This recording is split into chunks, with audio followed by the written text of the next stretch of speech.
Hello, everybody. Can you hear me okay? And yes, this live will be saved on my channel. Hi.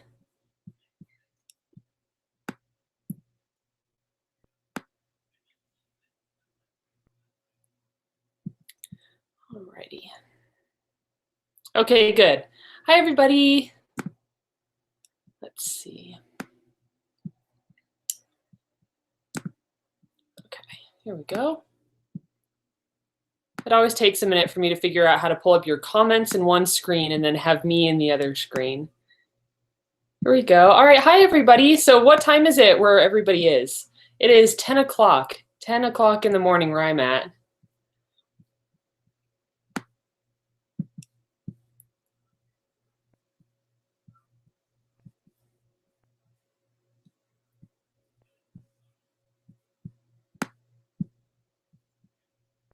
5 p.m. Wow, where are you at?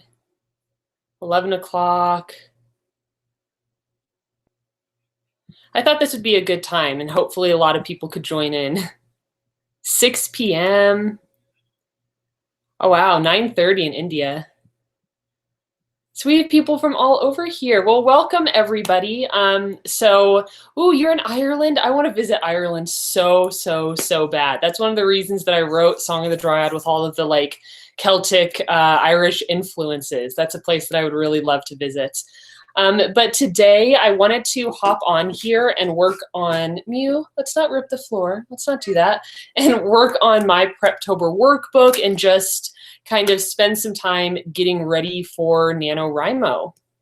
So how many of you are going to be using the workbook today? And then how many of you are going to be like outlining or plotting or planning in some other way? Because that'll kind of influence how I run the live stream.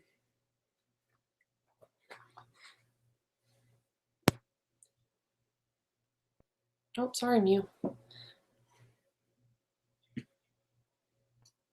All right, so Peyton is using the workbook. If you see my laptop like jiggle a little bit, it's because Mew is down at my feet. She's kind of messing with the table that I'm using. All right, so we have a couple people using the workbook. Sky Bright, what are you going to be using to plot today? And Gabrielle, you as well.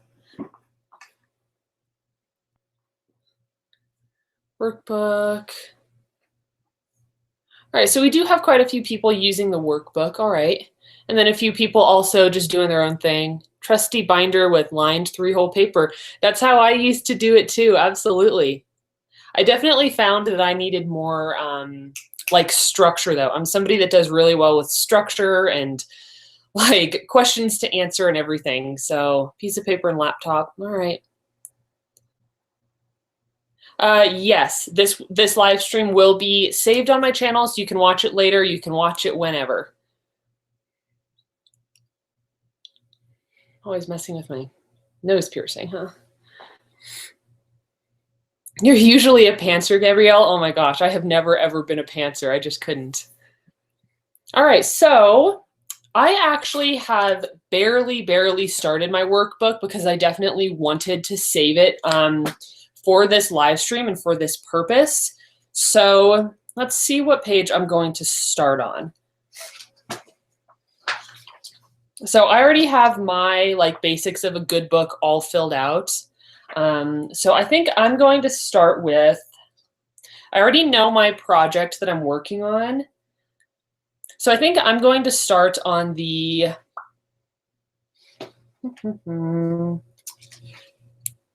I'm going to start with the creating the mood page, actually.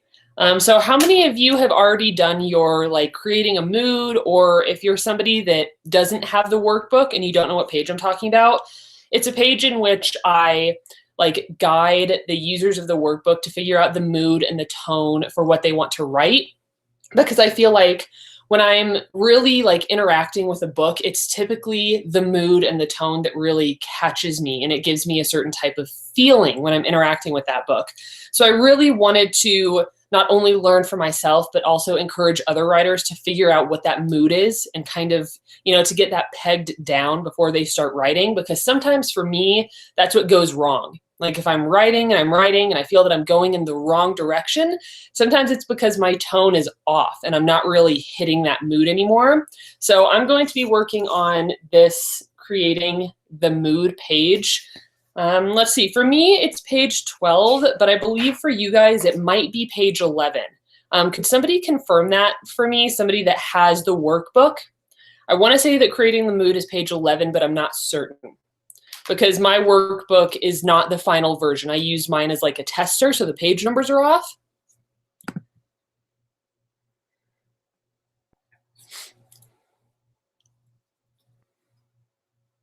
Page 11. Okay, thank you, everybody. I thought so. I thought it was page 11. So I'm going to go ahead and dive into creating the mood. And then for those of you that don't have the workbook, if you're like writing things down or maybe you're typing stuff on your laptop, a few things that you can work on with this is, number one, what emotions do you want to communicate to your reader? Like, what emotions do you want your reader to feel when they're working through this? Is it like a contemporary romance and you want them to feel very like happy and joyous? Or is it more of like a thriller and you want them on the edge of their seat? So try to pin down a few emotions that you really want your readers to be picking up on. And then after we do that, I'm going to work on picking 3 songs that sound like my book. I have one that I can think of right now, like off the top of my head, but I have to pick 2 others that I can kind of like add to a writing playlist. All right.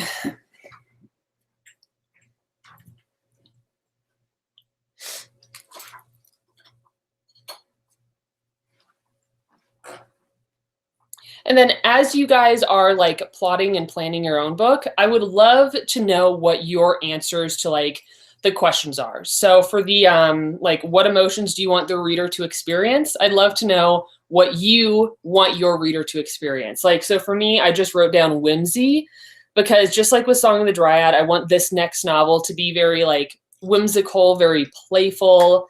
What else? What do I want them to experience?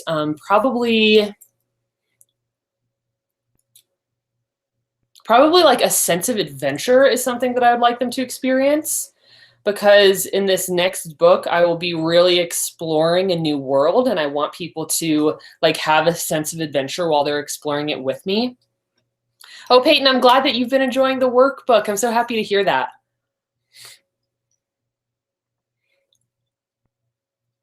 Heartbreak, joy, fulfillment. Those are really good ones. Those are really good ones. Heartbreak. That's a hard one to try to communicate. For myself, at least. I've had a hard time trying to communicate that. Dark whimsy. Samantha, what kind of, like what genre are you working on? Yay, I'm glad that you just found me.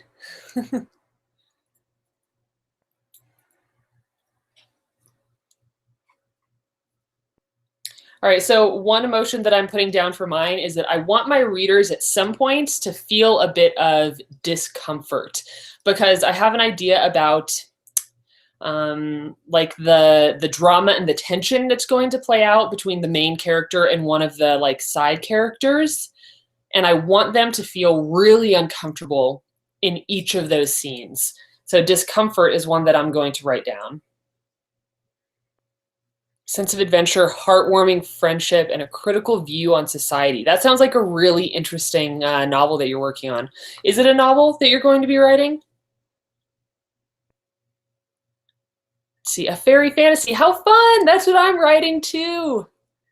Peyton, fear, remorse, tension, suspense, intrigue. Haley, what kind of genre are you working on? Suspense, intrigue, and wonder. I would guess that it's something thriller-esque, mystery-esque. That would be my guess.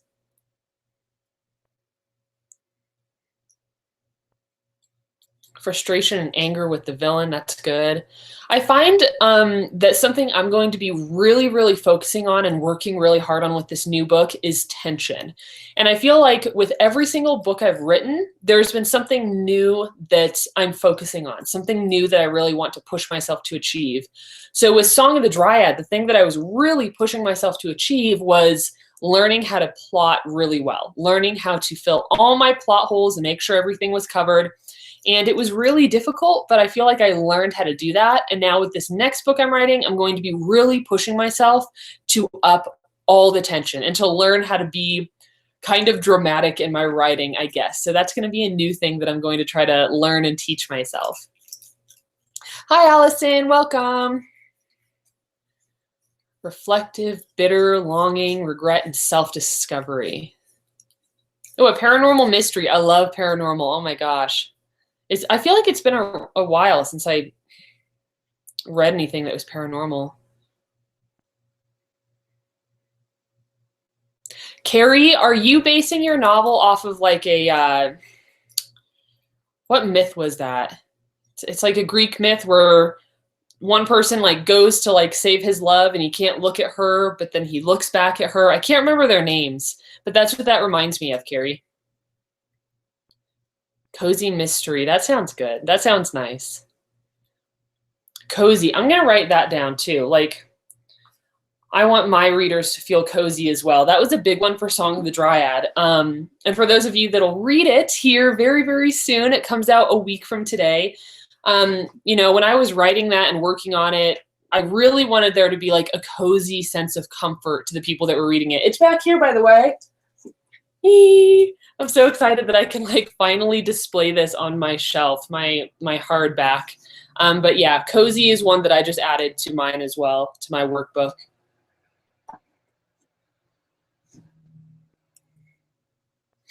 Contemporary YA. Yeah.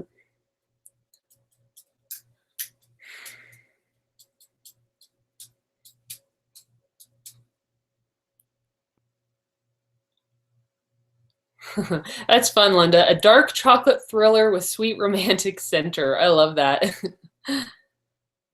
Oh, thank you, Mr. Vlandis. Is that how I say it? Thank you so much. Oh, everybody. I'm really, really happy with how this turned out. This was a huge stressor. And after we do some like plotting and stuff, if you guys have any questions about anything that's been going on and like self-publishing, anything like that, I'll be answering questions. I also took questions on Instagram, so I'll be answering some of those as well. Let's see. All right, so I have my emotions all filled out. Now I'm going to move on to choosing 3 songs that sound like my book. And I already have one song picked out. I have a photo of it saved here on my phone. But what about you guys? Like, what are 3 songs that remind you of the story you'll be working on, or that inspire you or get you like really excited to return back to your story world and your characters? I'll have to work hard to pick 2 more because right now I only have the one. And it was really strange because with every book I've written, I've had like a really long writing playlist that has been inspiring to me. But with Song of the Dryad, I really struggled to come up with songs that were like inspiring or reminded me of what I was writing. And I don't know why that is. I don't know if that's because like Song of the Dryad definitely has like a fantasy world, but then it also has a very contemporary world that our main character is living in. And I've never like, Song of the Dryad was the first time that I had characters living in a contemporary world. And for some reason I struggled to like connect with that contemporary world through music. Because if I'm connecting with a fantasy world, it's really easy for me to find songs that remind me of that. But with the contemporary, it was difficult. All right, I'm trying to find here it is. So the song that I have picked out, I don't know how to say it, but it's a Celtic woman song, and it's so perfect because it talks about like elves and fairies and stuff. I'll type it into the, let's see, I'll type it into the box. If you guys want to go listen to it. It's such a fun song. Wish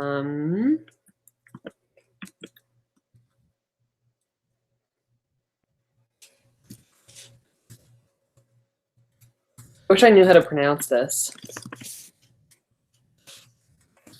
There we go. The Hallelujah version of pentatonics. I love pentatonics.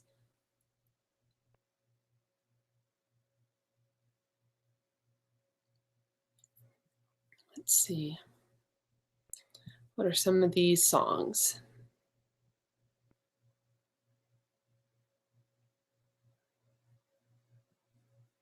Ooh, Peyton, you said that you have a Ruel song. I really like her too. I think she has that song, Monsters, right? That was part of the I want to say it was like the Mortal Instruments song or something. I really like that song. Perfect by Ed Sheeran, Holy Ground. Oh my gosh, Allie, I love Holy Ground by Taylor Swift. Let's see. Tir Nanog. Did I say that right? Did I pronounce that correctly?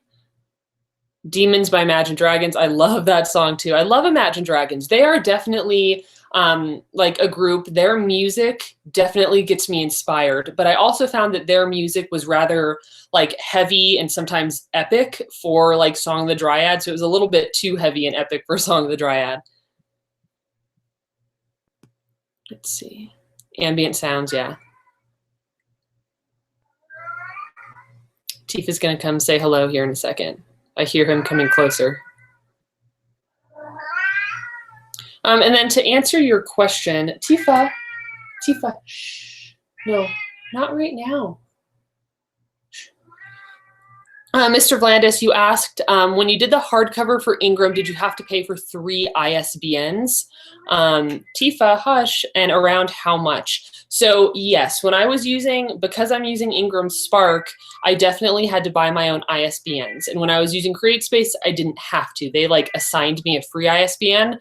So I did buy 3 because there's a hardback, which is back there. There's an ebook that needed an ISBN, and then there will be a paperback coming out. So I needed 3 separate ISBNs for that. But I actually bought a pack of 10 ISBNs, and I don't have my notes right with me, but I want to say it was about $300 US dollars. I'm not certain though. I will eventually be doing a video about what I spent to publish Song of the Dryad, but I did buy 10 ISBNs, so I'll be able to use them for my next 2 books. And it was about $300, I want to say. Peyton, did you prefer Ingram Spark or CreateSpace? As far as usability, definitely CreateSpace. They were so simple, so easy. I could like upload, get it approved, and get it out there just like that. Ingram Spark, way more difficult, but much more professional as well. And I really wanted to use them for distribution. So I'll definitely be sticking with Ingram Spark, even though they are kind of difficult to figure out.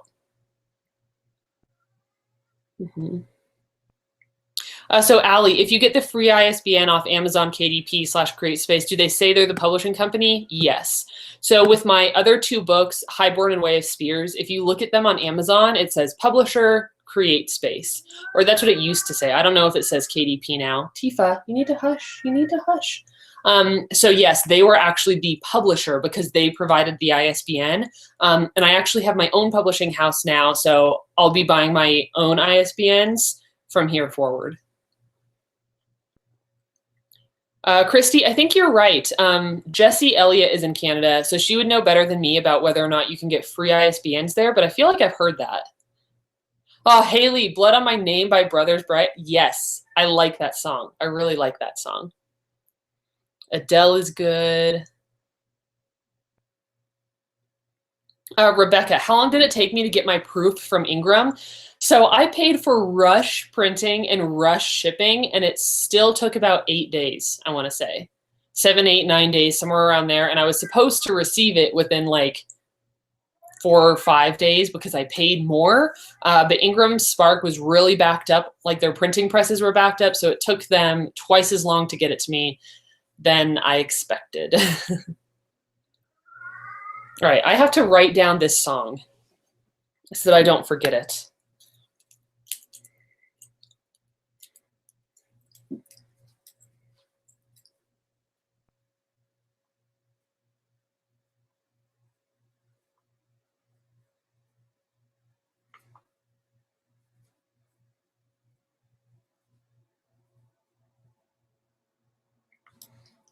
Okay. Hi, Megan. 8 days is forever. It did feel like forever. It felt like a very long time, especially because I paid them to rush print it and rush ship it, and that didn't happen. And I was, oh my gosh. So the day that I was receiving it, I was tracking the UPS guy. Like I was tracking his truck because they gave me the tracking number and they showed me like the GPS like map of where his truck was. And I tracked him for, I kid you not, about 8 hours until he finally arrived at my house. I was like, I was having problems that day. Oh, Christine, thank you. That's very kind of you to say. Let's see. Bye, Peyton. Thank you for joining us. Yeah, Cheryl, I love Celtic music as well. Usually when I'm like in a very relaxed mood, or recently, like when I've been sending workbooks, I've just had my like Celtic Woman Pandora playing in the background, and I really enjoy it. And Allie, yes, you can use your own ISBN on CreateSpace or what would now be KDP. I don't know if KDP is going to provide you one. Like I said, I haven't used KDP for like paperback because they're absorbing CreateSpace now. CreateSpace is going to go away and just be KDP. But yes, if you have your own ISBNs, you should be able to use it. Loft, am I finishing this now? Nope. Just getting started, just chatting. And right now I am working on filling out my workbook for the novel I'll be writing for NaNoWriMo.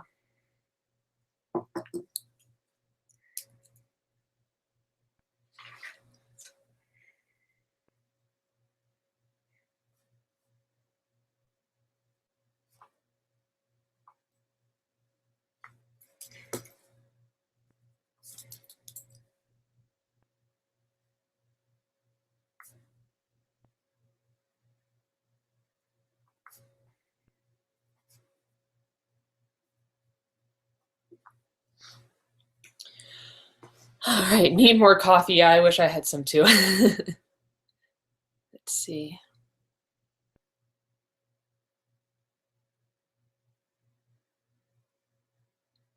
All right, cool. So I went ahead and I only have one song so far picked out. I'll need to like really listen to some more music to try to figure out what song is going to, like 2 more songs that'll work for my writing playlist. So let's see. Also, how many of you have a Pinterest board for your novel that you're working on? Because that's something that I recommend you do moving forward, just to like be able to really picture what you're going to be working on. And I currently need to start one. I have one for Song of the Dryad, which you can actually view on my Pinterest account. And I do not currently have one for this next book I'll be writing. So I definitely want to start a new Pinterest board for it. Let's see, where can I go to get the workbook? Yeah, so I got mine at the FedEx, UPS. I think I got mine bound at UPS, my workbook. That's where I got like this done. Allison, yes, I will be releasing a paperback. So this time around, the reason I'm doing the hardback first is because I'm trying to learn what system works best. And I know that with a lot of traditionally published novels, they will release the hardback first, and then they're going to release the paperback. So that is what I am trying out. We'll see if it works, but yes, there will definitely be a paperback Song of the Dryad available. Let's see. All right, Janet, I'm going to write that song down. I know that I've heard that song on my Pandora, but I can't remember which one it is. Let's see. Let's write it down.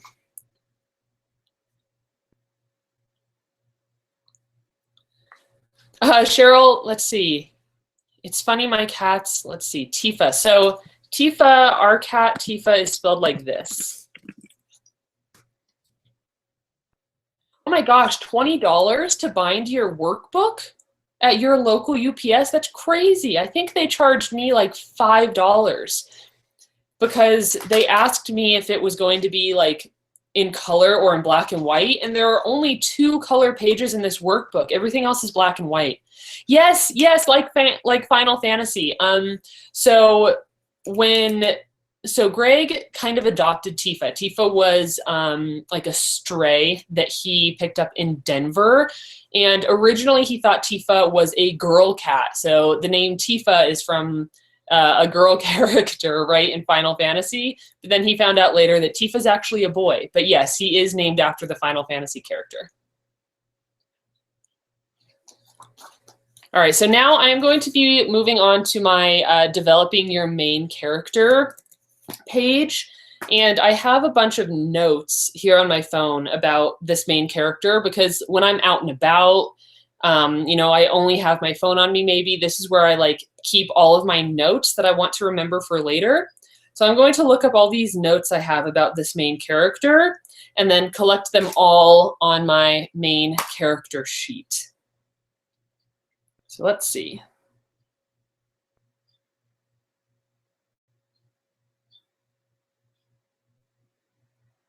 Oh, wow, there's so many notes here. How did Mew get her name? Oh, hi, Alexandra. Hello. So Mew got her name because she's very talkative and she meows all the time. So that's where Mew came from. But also, I'm a big Pokemon fan. So Mew is, you know, a super amazing, powerful Pokemon. So that's kind of a reason for it as well. Let's see. Who made the cover for Song of the Dryad? Skybright. So I had that done by 8 Little Pages. They're pretty amazing. Let's see.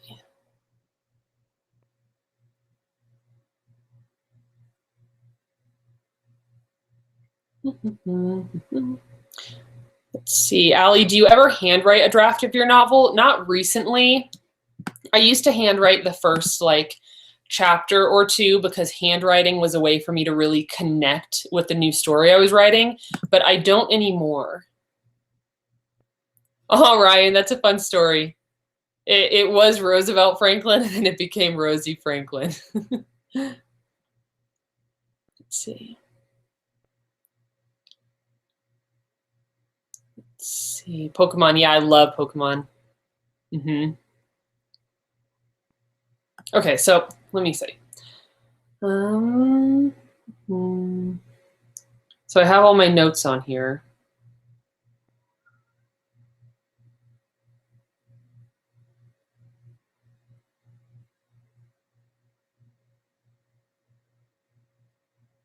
Okay, so basic info. How many of you, oh, Camille, thank you. I love my book cover too. It turned out so well. I'm so, so happy with how it turned out.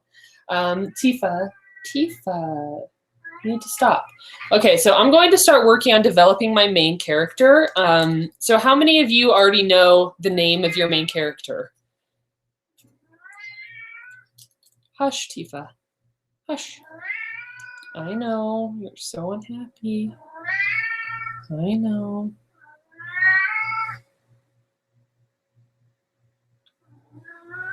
Oops. All right, so for all of you, do you want to share the name of your main character? Lottie, short for Charlotte. Oh, Charlotte is in my book too. Your cat is meowing back. Oh my gosh, that's so cute. Tifa's meows are freaking out my cats. I'm sorry. He is so talkative. He doesn't care what I say. And often when I sit down and I start talking, like whether I'm doing a live or I'm filming a video, when he hears me talking, he'll start doing that. Let's see. Ooh, there are some really pretty names. Really pretty names. Oh my goodness. Okay. Okay.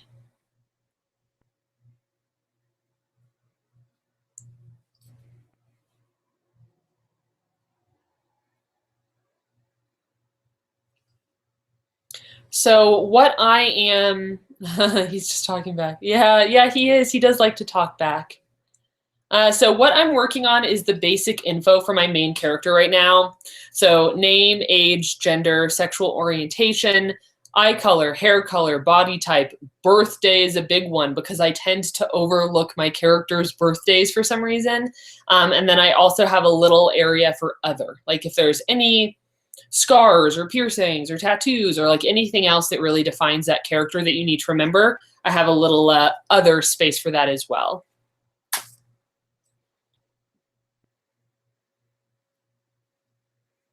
Jasper's a fun name. All right, bye, Allie. Thank you for joining us. Okay, so I'm going to be filling this out. Let's see, eye color is going to be, so my main character is probably going to have brown eyes. And she's also going to have brown hair.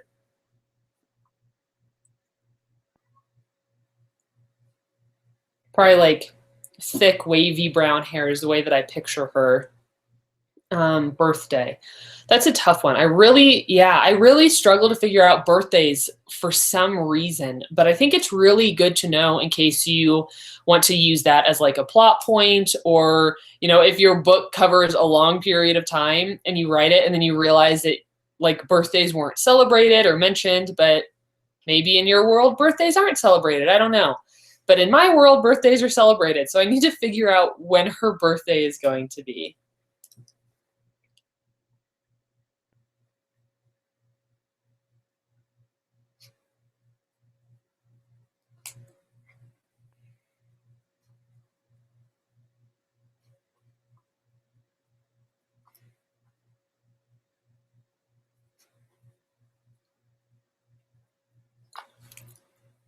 Oh yeah, which hand is your main character used to write? I'd never thought about that before.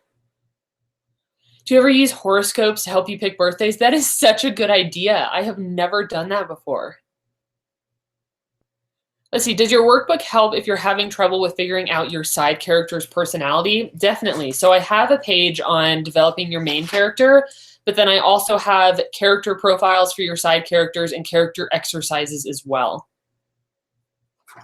Yeah, astrological sign. So if I was going to use like a horoscope or an astrological sign, like a zodiac sign, how would I do that? Like go on the internet and try to like fill in her personality, and then that would tell me like what zodiac sign she would be? Would that be the best way to do that? Let's try.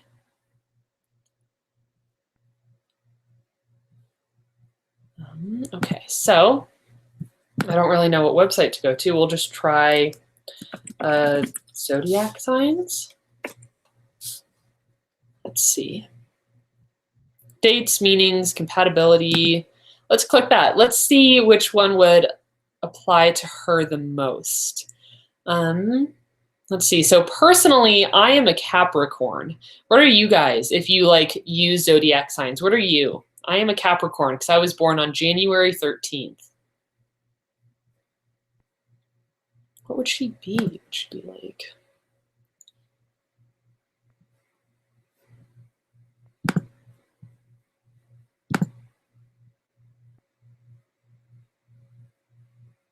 Let's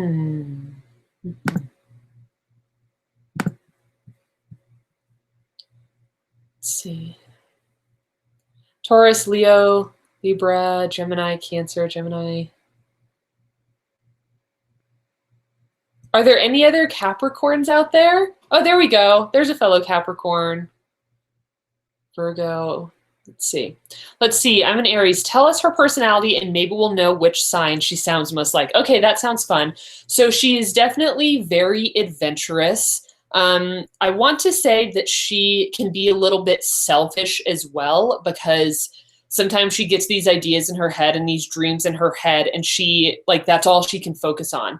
Even if there are other people that need her love or her attention, she can definitely be selfish in wanting to go after her own dreams and kind of not meaning to, but sacrificing other people for that. So I don't know if that would sound like anybody. All right, bye, Ryan. I hope Sydney has a good game. Let's see. What else can I say about her personality? She definitely feels like she's been controlled for most of her life and she wants to break out of that. So I'd say that there's definitely like a passionate fire in her. Let's see. She sounds like a Leo, maybe. Sagittarius, Leo, or Aries. A fire sign. That sounds about right because she's a very like passionate, powerful person that's been held back for a lot of her life. And once she discovers that she doesn't have to let the world control her anymore, she's going to get a little bit crazy and have to learn how to how to be responsible for herself. So a lot of people are saying Leo. That's so fun. Okay. Is she more of a doer or a dreamer? That's a great question. I'd say she's more of a doer, probably. Let's see. Leos can be self-serving, strong-willed. That sounds like her, definitely. So I have the page pulled up. Let's click on Leo because a lot of people said Leo might sound like her. Creative, passionate, generous, warm-hearted, cheerful, and humorous would be the strengths. That sounds like her. Weaknesses: arrogant, stubborn, self-centered, lazy, and inflexible. That sounds like her. That sounds like her. Leo dislikes being ignored, facing difficult reality, not being treated like a king or queen. That could definitely be her. It's an element of fire like Aries and Sagittarius. Makes them warm-hearted, in love with life, trying to laugh and have a good time. Ruled by the sun, Leo worships this fiery entity in the sky. I think that sounds about right. I really think Leo sounds right. So let's see.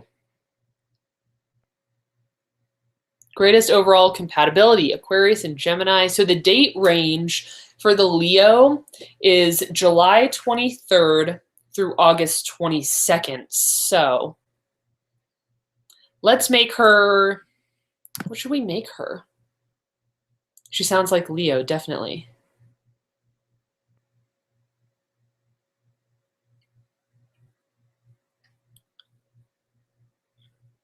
So I've also heard that, like, if you were born at the very end, like, so if Leo ends on the 22nd of August and you're born on the 22nd of August, you could kind of have the, like, mixing signs and mixing personalities. So I think for her, if she's, like, firmly a Leo, maybe she should be right in the middle. So if it's, like, July 23rd through August 22nd, what do you guys think? Maybe, like, a birthday in August? August 1st might be a good one because that'd be really good for me to remember. Like, just August 1st. Yeah, mixed signs are totally true. Okay, all right. Okay, I'm going to do it. I'm going to do it. Thank you guys for helping me choose. So August 1st is going to be her birthday. I'm going to write it down. Okay. And then I'm not sure the year. I'm definitely going to have to look up, like, go back to the research I did because this book takes place in the past. So I need to figure out in what year she would have been born in order to be the age I need her to be, because I believe she's going to be, I want to say she's going to be like 21, between 21 to 23. Let's say she's 23. Okay. Let's see. Cool. All right. That's so exciting. So now I know what her birthday is, and I'm also going to write down that her zodiac is a Leo. That was fun. That definitely, I do think that fits her. Okay.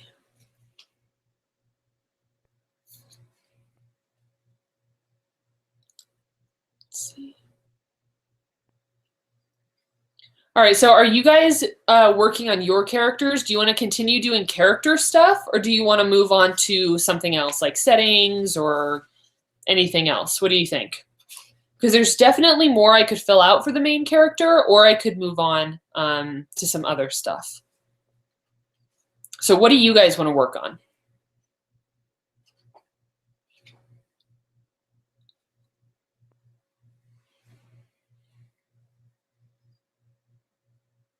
Let's see, are you going to be doing any live streams or word sprints during November? Absolutely. I will be doing quite a few live streams.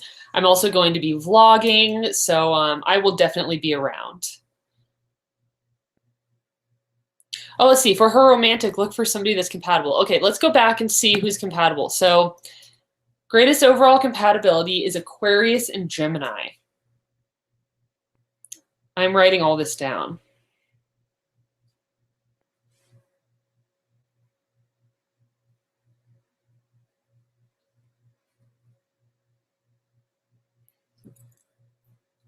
Okay.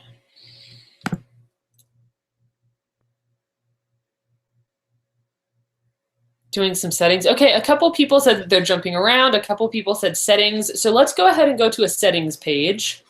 And again, if you don't have the workbook, that's fine. That's absolutely fine.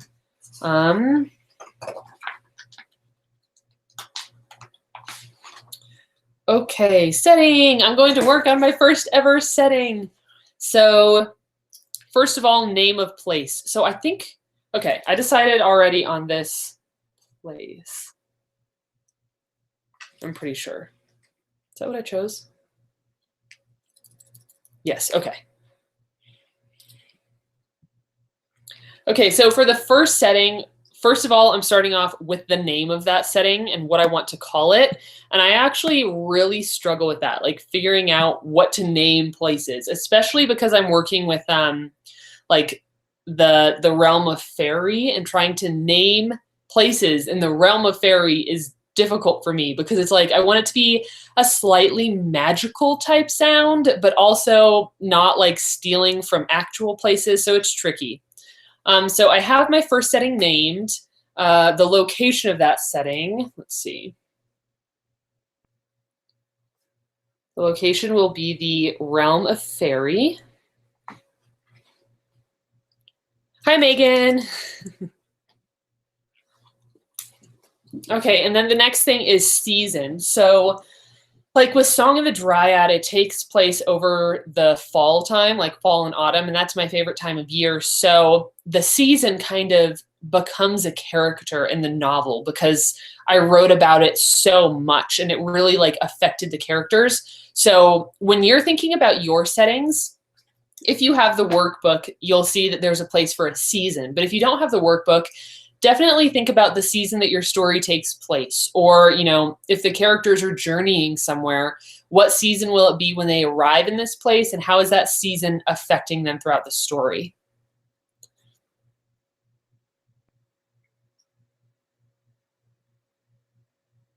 Allison, actually, let me go. Allison, now that you said that, I want to show you guys the books that I have been using to do some research. One sec, I'll be right back.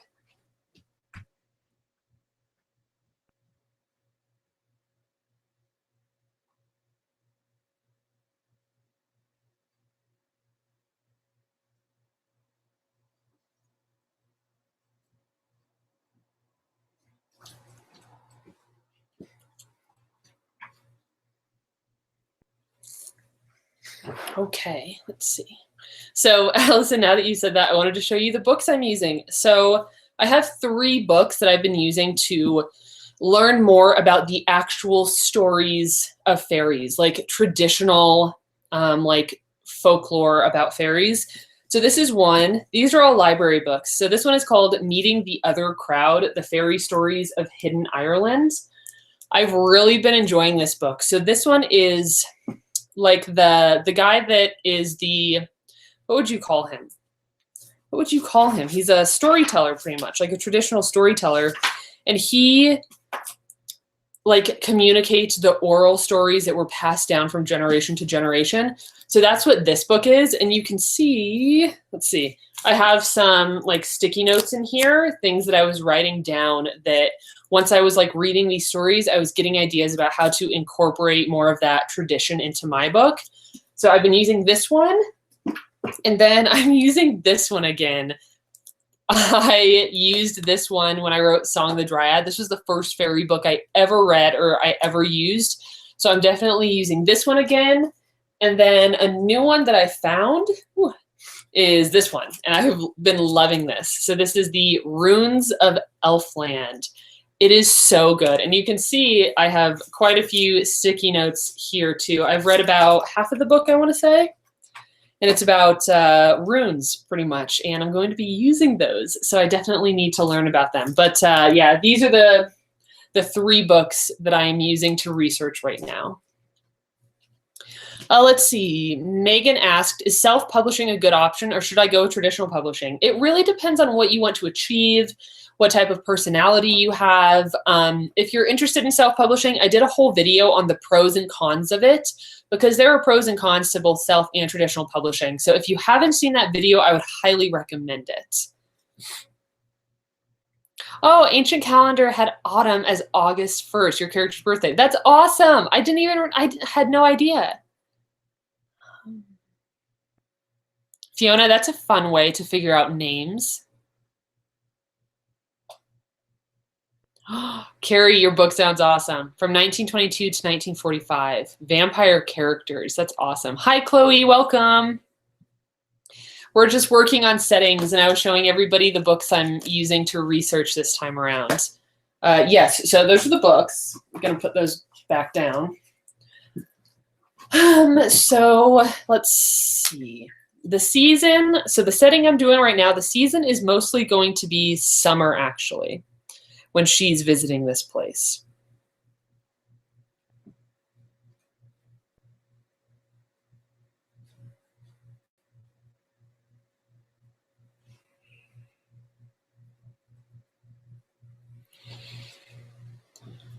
Yeah, Cheryl, they're so good. They're so good. So I just like went to the local library and I typed in fairy books, and I had to use some like filter settings on their search because a lot of like Tinkerbell stuff was coming up, and my fairies are not really Tinkerbell fairies, but I've really been enjoying those books. All right, so a few of the other things that I'm filling out for this setting. So I have the name, the location, the season, the language that people speak there, and then the religion also.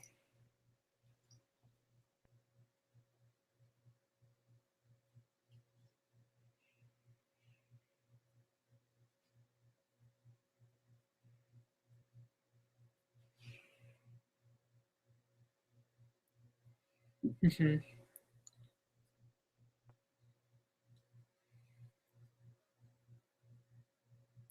Let's see, does anyone know how long I'm planning on standing on? So I don't really have a plan for how long I'll be on. It's been almost an hour. So I was planning like hour and a half to 2 hours, but this will be saved on my YouTube channel. So if you wanted to tune back in, you could always watch it then. I've got to get a library card. Yes, absolutely. Also, if any of you out there want to read Song of the Dryad, but you feel like the price just isn't going to work with you, it would be awesome if you wanted to request it in a local library, because then many people could read it and you don't have to pay a penny for it. So that would be awesome if that would be like a better option for you.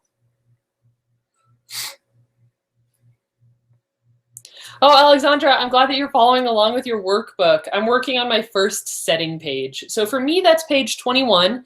But again, I can't remember if I like added a page or not. So Alexandra, do you know, like, what page are you working on?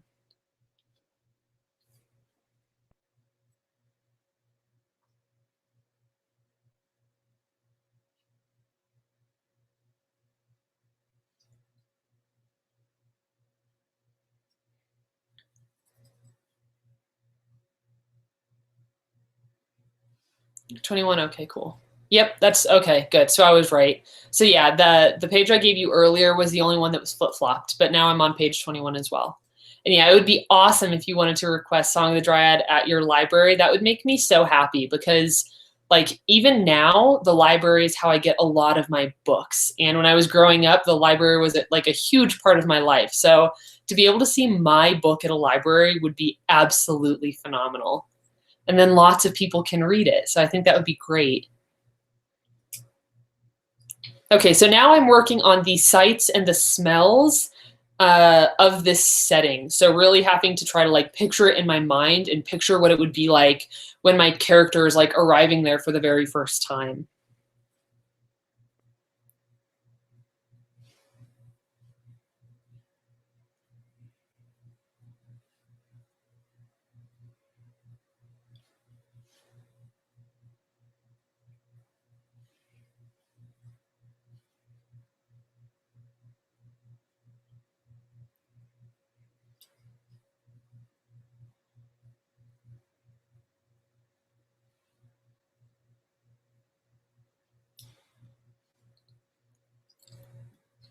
See, so for those of you that are also working on setting, what are some of the sights and smells in that setting?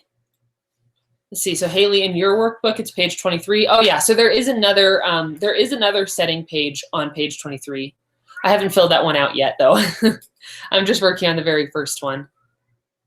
So for sights and smells for the setting I'm working on, let's see, like smells for me, it's going to be a very like floral place. So I wrote like nectar and flowers because I want it to smell very like summer, you know. I'm going to write that down. I'm going to say smells like summer because I don't really know how to describe that smell, but I know what it is. And like, you know what it is when you smell it, right? You have to imagine what the underworld would smell like. Maybe is it like wet and damp and dark? Does it smell like clay or something like that, or soil?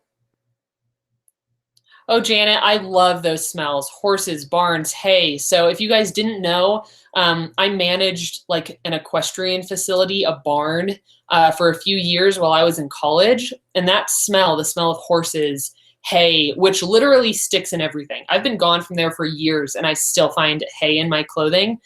That smell makes me feel so comforted and so at home. So that for me, like if I was reading your book, Janet, those smells, if you were really communicating those, would make me feel very at home with your book and your characters. Mm-hmm. Okay. Green walls, herbal tea. Herbal tea. That sounds good. Crowded water, dark fish. Yeah. The smell of horses. I love the smell of horses. Yeah, Janet, you can absolutely reach out to me if you have any questions. I definitely lived that life for quite a long time, and it was amazing, and I can't wait to get back to something like that.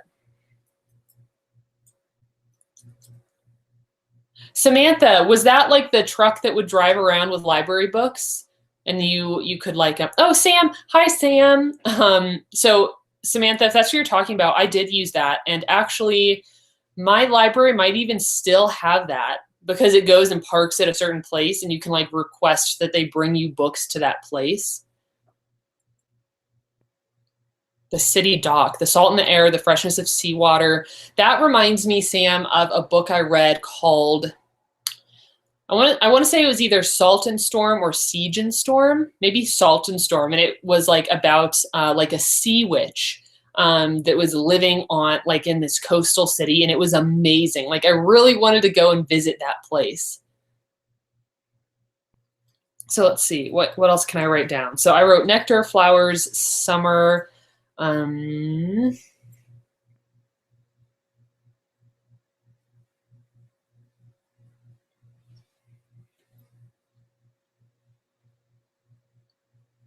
Let's see, for sites, I'm writing down things like the small insects that might live there, the animals that are going to live there, the types of flowers and trees. Let's see. Oh, glow bugs. I'm writing that down. And then, okay, so I finished my sights and smells, and now I have a couple of different spots for like the important characters that are there. The social conditions are a big one. The role in the story, important events, and then anything extra.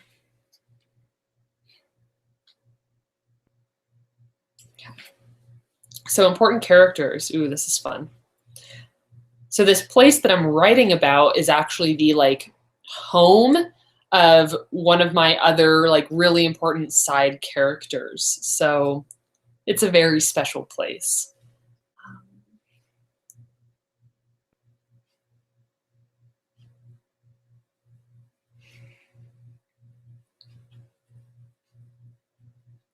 And then for social conditions in my setting, the social conditions in this area are I don't know what the word would be. Like it's a very like healthy place. Like the society is doing really well.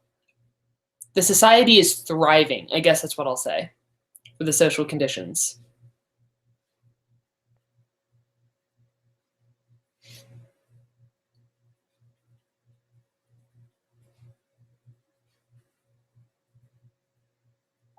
Oops. Yeah, so for social conditions of my setting, I said society is thriving and people are happy.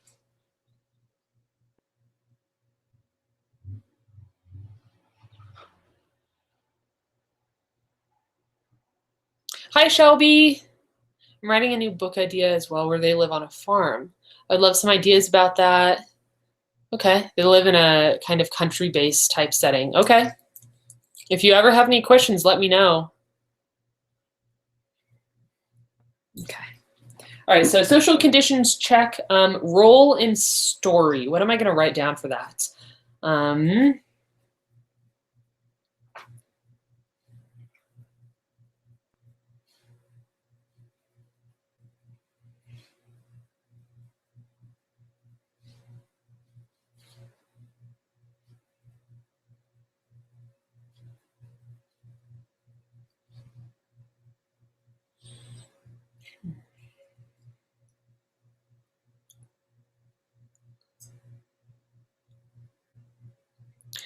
I'd love to use a workbook this year, but I'm still working on my first draft and I need to finish that first before starting something new. I totally know how that feels. That's why I didn't get to participate in NaNoWriMo last year, even though I really wanted to, is because I was working on editing Song of the Dryad and I just couldn't separate myself. I've never been somebody that's been able to work on two different projects at once because I tend to really throw myself like head first into that one project I'm working on. So yeah, I totally understand that. I'm just really excited to be working on something new this year. Ooh, your setting is inspired by ancient Egypt. That is a novel that I would love to read. I am fascinated by ancient Egypt as well. Okay, so I have my role and story. Now I just need to list a few of the important events that are going to take place there.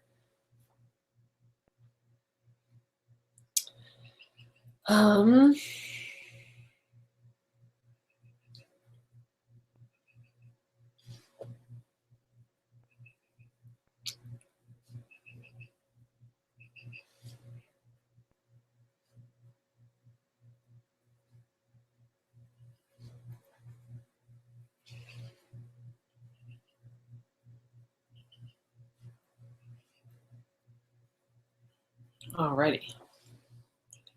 Oh, thank you so much for pre-ordering my book. Yay. I'm so excited. Like it comes out a week from now. And if you pre-ordered the hardback, you might potentially get it early because Ingram Spark prints and ships those early. It's not like they start printing on October 20th. They will be like printing and shipping a little bit beforehand. So if you guys did order the hardback, you might actually get it here in the next week.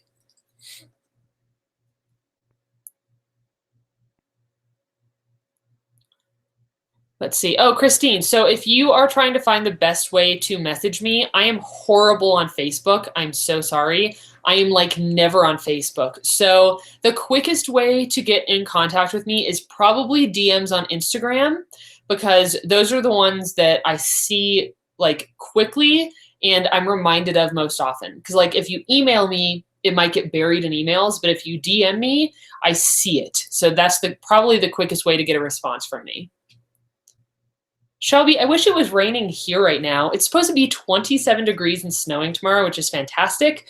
But right now it's just like a pleasant sunny day, which is good because I have some like a bit of natural light on my face and I don't have to use my bright lights.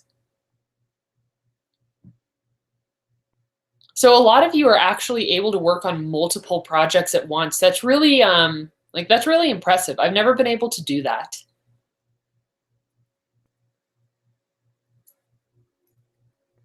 All right, so I filled out my first setting page, so I am going to move on.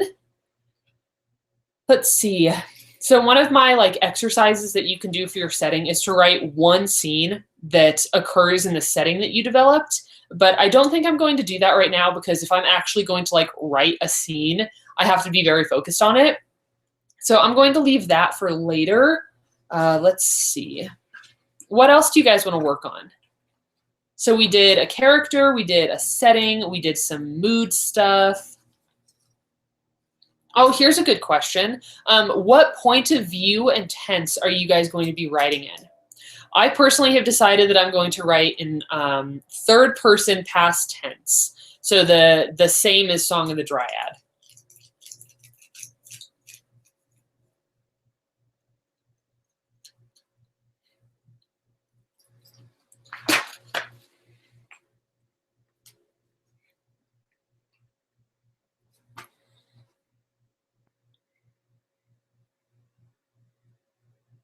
Third, yeah.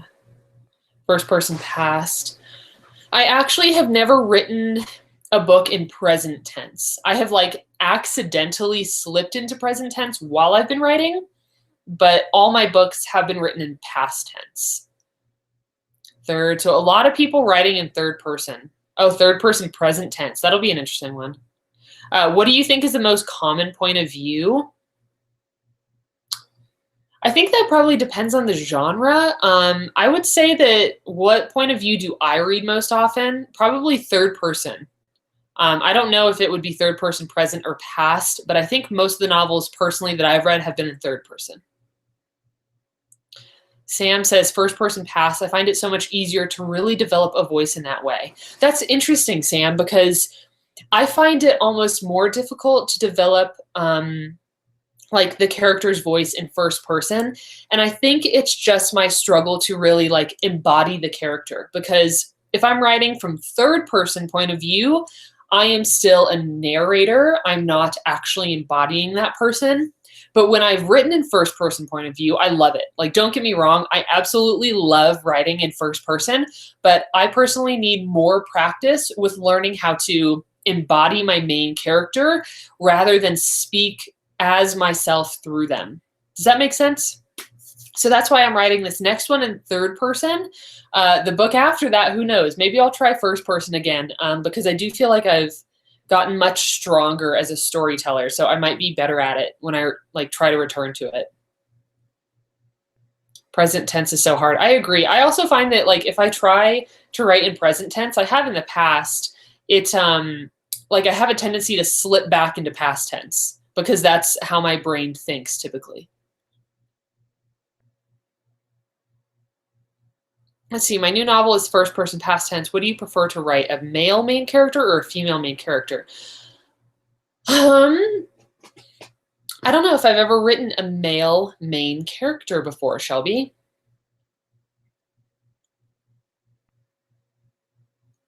Hi, Shiva. I'm glad that you joined. Welcome. We're just chatting about point of view and then present tense or past tense, in which you will be using for your nano novel, if you're participating, that is. Yeah, so it sounds like a lot of people are writing in third person past tense. And it's strange, like, well, let's see. How many point of views are in your book and how many characters? So in my book personally, there is only one point of view. So Charlotte is the point of view character. And then how many characters are there? I don't know, maybe 20. I'm not really sure. Hi everybody. Oh, I love these live shows. It's just like chatting with a friend. I feel the same way. Oh, Alexandra, I'm glad that you're enjoying it too. I really enjoy just sitting down and chatting with you guys. That's the reason that I like have a channel and an Instagram, just because I like to hang out with you guys. And it just feels so casual this way. Like I'm just in my sweater and my comfy pants, and this is just like really, really nice. I'm glad that I have the day off today so that I can do this. Let's see, third person present tense. I definitely found that when I was younger, I didn't connect with third person quite as well. Like I used to really prefer reading a first person point of view book. And I don't know how I feel about it now. I feel like I can really do first or third. Oh, welcome back. Did you go get more coffee?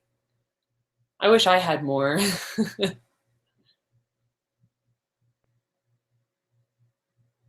All right, so. Oh, and then I guess also for those of you that are writing in third person, are you writing from a limited point of view, or are you writing from an omniscient point of view?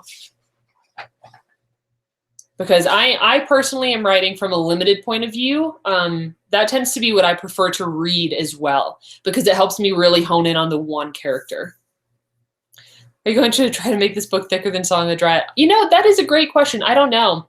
And it's really interesting that that one is so thin, but it really is just because of the formatting. Because with the other two paperbacks that I ordered, I had the font a bit bigger. I had the line spacing a bit bigger so that I could like write notes. So that's just like a very streamlined formatted version. So that's why it's so much smaller. Third person omniscient. That's really hard for me, omniscient. I definitely write in limited. And Janet, maybe you should. I mean, if you want to branch out and try something new, I think that would be great. You know, writing in third person was new for me. I actually think that Song of the Dryad was the first book I ever wrote in third person. And yes, Haley, they are. They really are essential to the creative process. Comfy pants are my life right now. Third person, you might do limited, yeah. And then for those of you that might not know what limited versus omniscient is, so if you're writing from third person limited, it means that you're like a narrator that's hovering, watching everything that's going on, but you only know what your one character is thinking at a time. Whereas if you're an omniscient narrator, you're watching everything and you know what everybody is thinking at all times. You are all knowing. Whereas the limited is not. The limited only knows what the main point of view character is thinking. Let's see, out of all your books, even this one, which one would you want to be a show or a movie, if any? Let's see, does it have to be like my published books? Because I think I'd say Fire Tongue, which is not published, but I do want to return to it and work on that more because it's one of my favorite books that I've ever written. I think that would do really well as a movie because it's based like in an old-timey circus and there's a lot of like visual aspects to that novel. So I think that one would do well as a movie. Hi, Sarah, welcome.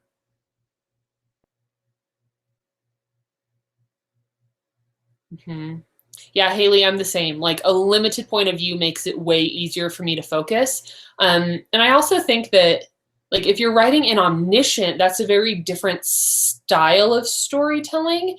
And I don't know how I would use that like to my advantage. Because if every character Fire Tongue sounds awesome. Oh my gosh, yes. I mean, I think it's awesome, but it needs a lot of work. A lot of work. Because I wrote Fire Tongue before I wrote Way of Spears. So I was still really, really learning when I wrote Fire Tongue. So I definitely want to totally rewrite that. Let's see, did you design the cover of your book yourself or did you just tell your designer what you roughly wanted? Oh, this would be a good thing to chat about, kind of like the process that went into designing this cover. So what I did for this cover was my cover designer sent me a huge list of questions. It was like a big questionnaire that I needed to fill out for this. And then the other thing I did after answering all those questions was I found about 5 book covers that I loved. There goes Tifa again, and 5 book covers that I hated. So I found book covers that had a very whimsical vibe to them. And when I sent those over to her, she knew exactly what I wanted. So I didn't actually design this myself. This was a surprise, but I did show her, okay, these are the books that I want it to look like. So I really gave her guidelines. And I find that personally, like as a creative person myself, I do really well with guidelines because if you don't have those, then you could do literally anything. So by me saying, here are the 5 books that I love, here are the 5 books, 5 book covers that I hate, it was able to narrow it down for her. So yeah, I did not design this myself. She designed it for me. But of course, like I gave her all the information. I told her where I wanted the information to be. And this also was slightly different when she first showed it to me. So see how there's like leaves wrapping around the font here? Those leaves weren't there first. So I asked her to please put those there. And then back here, there's like a collection of crystals and feathers and leaves This actually was not on the original cover. She had it on a separate like concept that she showed me. So I asked her to please include it. So she did the initial design, and then we worked together to make it exactly what I wanted. And then I can't remember if those mushrooms were there or not. I think the mushrooms were there in her very first like concept, but we just changed a few things up to make it exactly what I wanted. Let's see.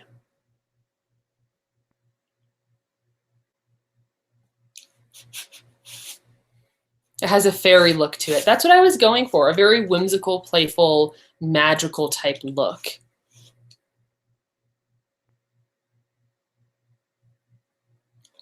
Let's see, you'll scour stock photos for what you want. I totally understand that. I mean, I've made a lot of book covers and like photo manipulations and stuff in the past. So that's what I used to do.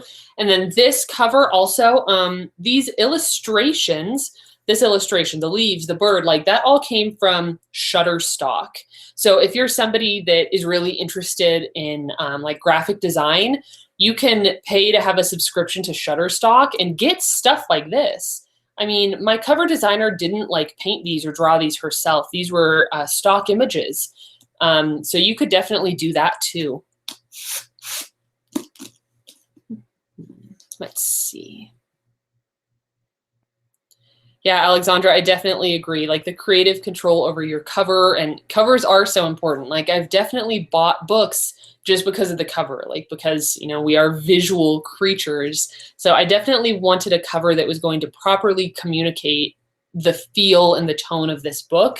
And I'd say that this does a very, very good job of it.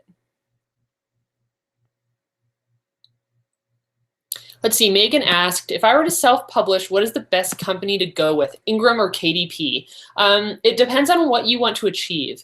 If you are trying to reach the most people possible, Ingram Spark would be better for you because they have expanded distribution.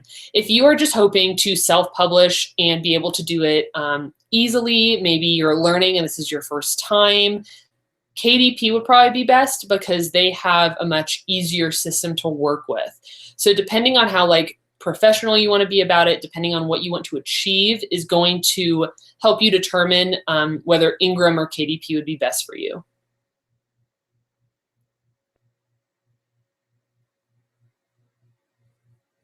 Let's see. Shelby, thank you so much. And again, like if anybody out there doesn't have the extra funds to be able to buy this book, that's totally fine. You can just request it at your local library, and I would love that. I mentioned it earlier, but if you can request it at your library, you don't have to pay anything, and then other people can read it as well. So that would be awesome. Let's see, Megan, my mom says self-pub is not a good way to go. So it really depends on what you want to achieve. Self-publishing is getting bigger. I'm seeing self-published novels in libraries. Jenna Moressi's book, The Savior's Champion, where is it right now? I have it back here right now, and I picked it up at my local library. Like, so it has the, you know, the library stuff on here. This is huge. Like, this is amazing for self-publishing. So I think that you can 100% be successful with self-publishing, but it depends on what you want to achieve, always. Let's see. How did you decide what you wanted on the cover? Where did it go? To give the idea of what you wanted to convey, that was tough. Mostly I thought about themes. I thought about mood. And originally I had all these ideas, but they were so heavy, like so dark. And I realized my book is not dark. Like it's not a dark fantasy. It's a very whimsical, lighthearted fantasy. So I wanted something to convey that. So then once I knew that I wanted that mood conveyed on the cover, I just thought about like the visuals in the book. So crystals, mushrooms, leaves, animals, those all appear very frequently throughout the book. So those are some of the ideas that I gave to my cover designer, and this is what she came up with. Let's see. How did you decide the color palette for the cover? So I actually gave her, for the background, I told her that I wanted the similar purple to the cover that I had used, where is it? To the book cover that I had designed previously. So that's how she came up with that.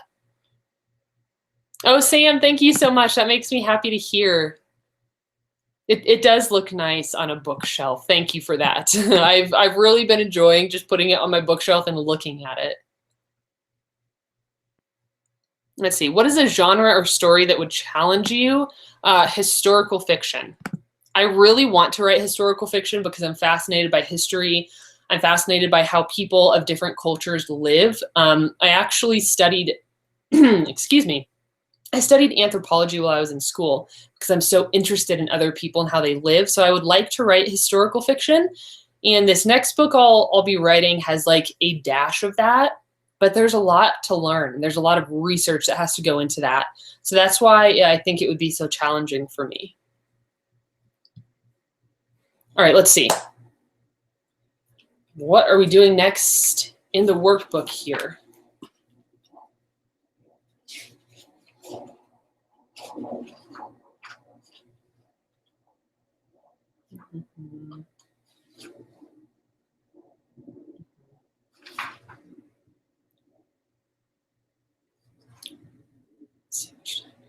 Which time period would I write in? Like for any historical fiction that I wanted to write? I'm very interested in, now I don't know, like, what would the term be? Like Renaissance, maybe?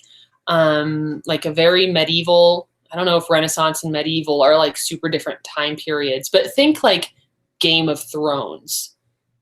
That would be amazing to write like a historically accurate fiction based in like a medieval type world.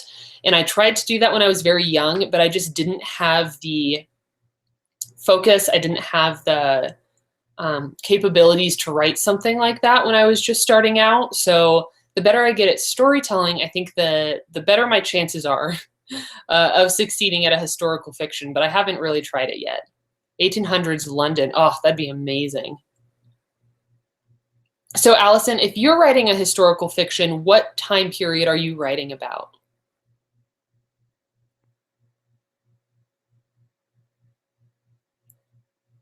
For this book, what is a book you'd say it's inspired by? That's a great question. And also, that's something that if you are looking to traditionally publish, that's what agents are going to want to know as well.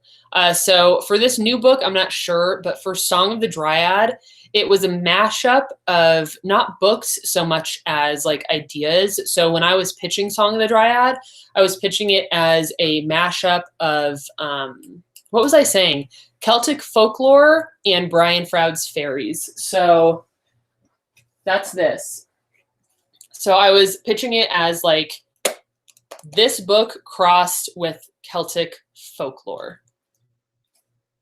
Oh my gosh, yeah, Assassin's Creed is awesome. I really want to play the new Assassin's Creed Odyssey that's coming out.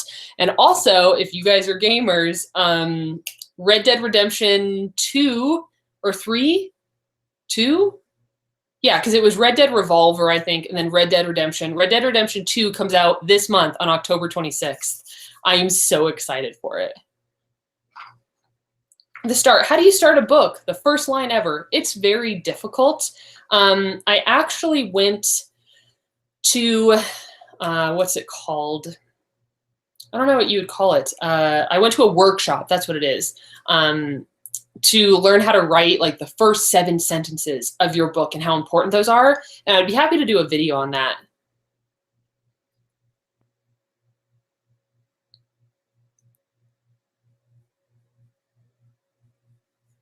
Romance set during World War II. Honestly, when I first read that, Allison, it just brings me back to Outlander.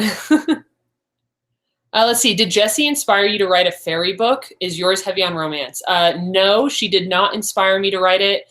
I had been writing, I've been working on this book for 2 years, so I don't know how long she was working on Twisted Fate, but my fairies are completely different from Jessie's fairies. So I'm reading Twisted Fate right now, and I'm really enjoying it, but my fairies are heavily, heavily based in Celtic folklore. So you're going to see lots of different types of fairy creatures. You're going to see pixies, brownies, naiads, dryads. So very much based in like fairy folklore.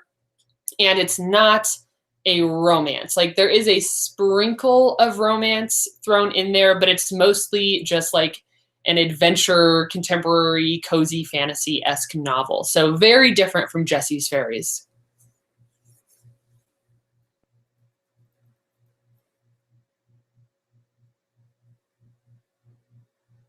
Mm-hmm. Let's see.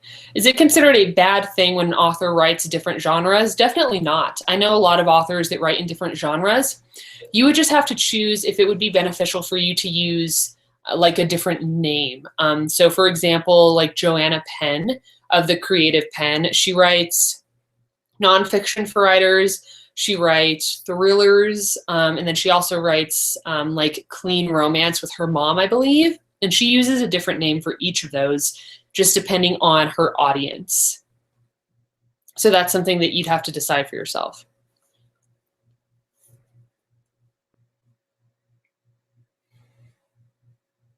Please do a video on first sentences. I can do that. I can absolutely do that. Let me write that down because I don't think I've ever done a video on like the first 7 sentences, of your novel. Yes, Allison, thank you so much for saying that. So the original type fairies, it's interesting because when I was starting to pitch agents, many agents said, absolutely not. No, not interested in fairies. And I always wondered, what type of fairies have they read about? What type of fairies were they saying no to? Because while I do enjoy like the humanoid type fairies, I'm also, not necessarily writing about those. I wrote about the traditional ones. So when agents were saying that they weren't interested in fairies, I didn't know if that's what they meant.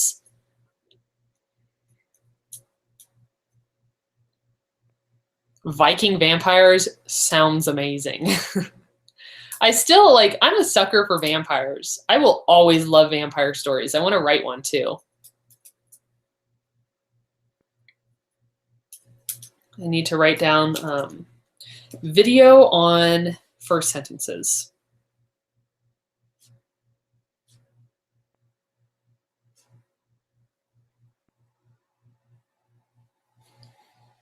Let's see.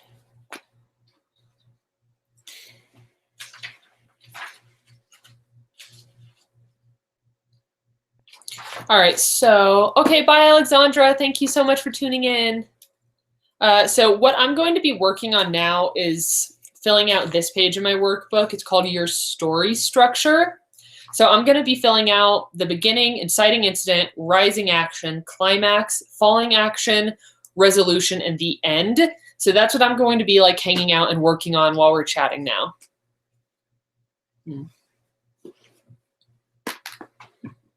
Oh, I'm going to put this back. I don't want to. Let's put this back.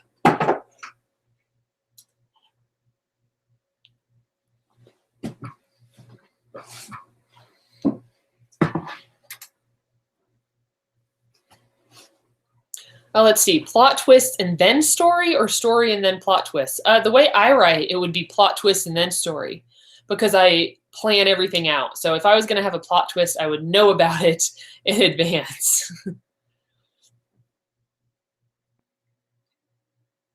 What is your favorite book right now? What a good question. What is my favorite book right now? That is such a good question. What would it be?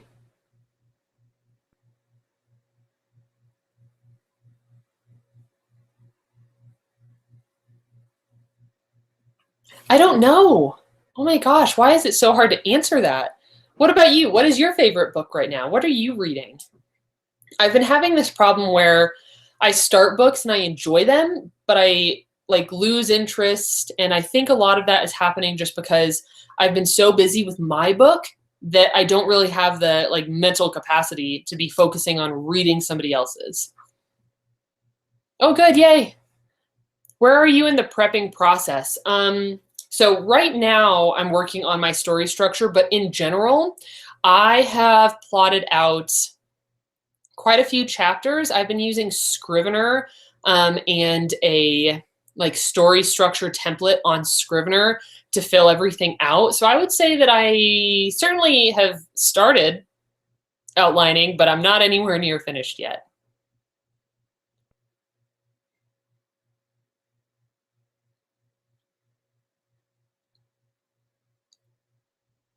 Okay, so.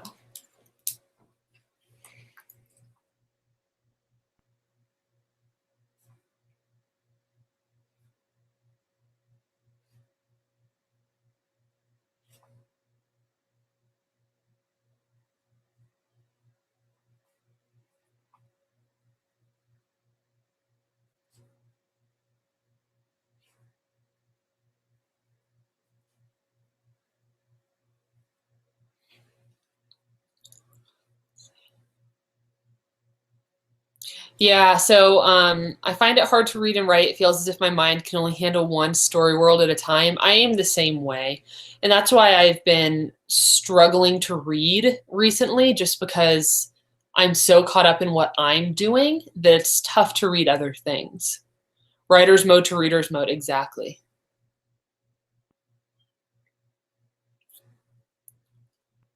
Let's see. Yeah, Megan, I'm so happy to answer questions. Thank you guys for having questions for me. The very first time I did a live stream, I was really nervous that I wouldn't really have anything to talk about. Like, I've always been the type of person that's really nervous about meeting a new person, or like, if you're like going on a date for a first time and you're nervous that you're not going to have anything to talk about. Like, I used to be so afraid of that. So it means a lot to me that you guys, join me for this, and you have questions for me. I really appreciate it. And it's also a really good way for me to quickly like answer your questions, because I do receive questions via email or, Twitter, and sometimes they get lost or it's hard to answer, typing it out. So this is a really good way for me to answer your questions. I need one. Is that 1,000,000? I would love to have that many subscribers, as long as they were nice to me. Are you going to join Wattpad? It'd be amazing if you did. I had somebody, who was it? I can't remember. Somebody mentioned that they saw my work on Wattpad, and I think I had posted there years ago, but I never really followed up with it. So I don't really know a whole lot about it. I think it would be an awesome way to experiment with other genres, though. Oh, Sarah, that's so nice.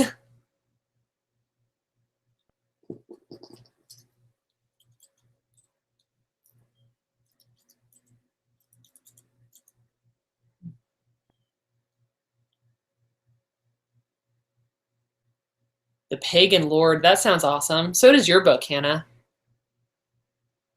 Can we meet you in person? Like, do you maybe want to do book signings with Song of the Dryad? I think that would be fantastic.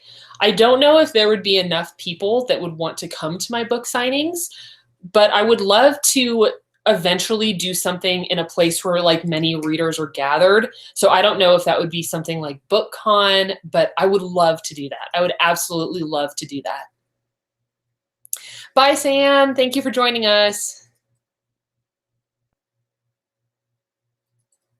So as far as Wattpad goes, I think, don't quote me on this, but I'm pretty sure Sarah J. Maas was posting on Wattpad. Like, she was posting, I think, wasn't it called like Queen of Glass or something at first? And then she took it all off and re-edited it and stuff, and then submitted it to agents. Oh, Sophie, I'll just come to Europe. I would love to visit Europe. I've never visited Europe, but I really, really, really want to.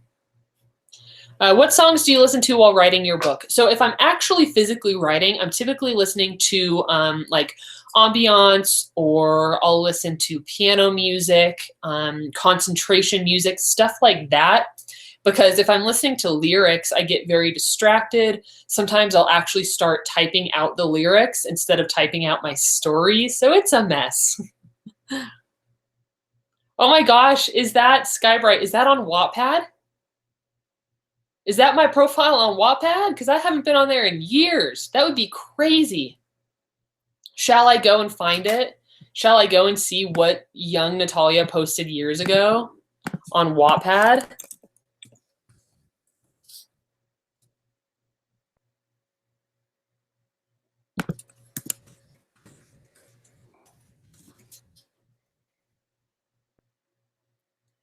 It's searching. Oh my goodness. Oh my gosh, you guys. It's there. What did I do? It was last updated August 20th, 2015. So it's been a while.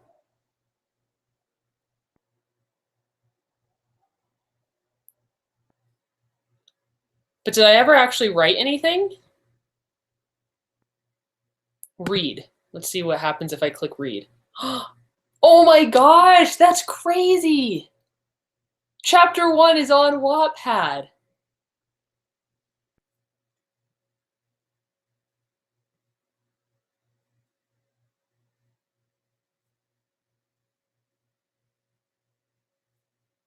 Wow. That's funny. That's really funny.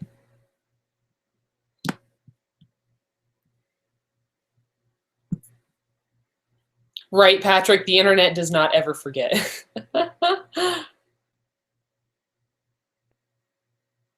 Allison, oh my gosh, France with castles. That would be phenomenal. Absolutely phenomenal. I really want to visit Ireland, Scotland. Where else? I want to go to Poland. What are some other ones? Greenland, Iceland. There are so many places that I'd like to visit.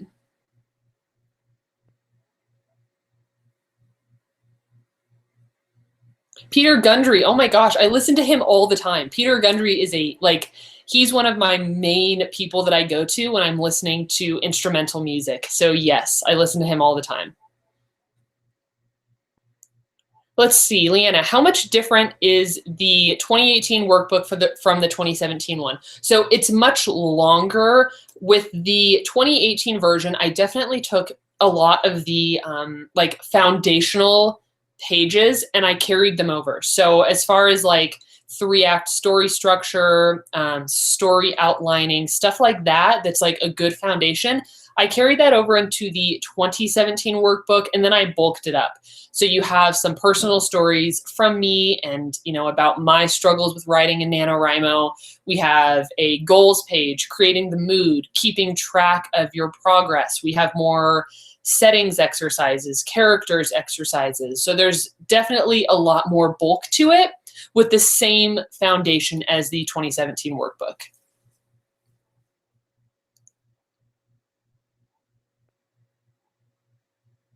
Ooh, Romania, that would be amazing, right?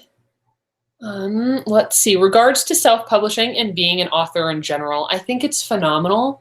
I have a lot more confidence in myself as a writer, as an author, as a self-publisher now that I've joined this community. When I published my first 2 books, I really had no confidence in myself as a writer or an author. I kept it very secret. A funny story is that when I first met Greg and I was first getting to know him, I didn't tell him about my YouTube channel. I didn't tell him about anything. I kept it to myself because I was very self-conscious about it. And I remember I was on a jog one day listening to music and he texted me a photo of my YouTube channel that he had found because I had showed him my author website, I think. I had somehow showed him something that led to a link to find my YouTube page and he found it and I was so embarrassed and so nervous because that was just 2 years ago. 2 years ago, I didn't have this confidence in my writing and in self-publishing. So that was a really horrifying experience for this guy that I liked to find this thing that I was embarrassed about doing. But now I think self-publishing has so much to, I think the reading world has so much to gain from self-publishing. And I think as long as people are taking it seriously and working hard at their craft and really honing their storytelling skills, self-publishing could be a huge market. And it's slowly becoming that already. I mean, when I found Jenna Moressi's book in my library, there were 4 copies there. That's amazing. I had never found or seeked out an indie published book before or a self-published book before. So the fact that they are carrying those books is fantastic. I'm so excited about self-publishing moving forward.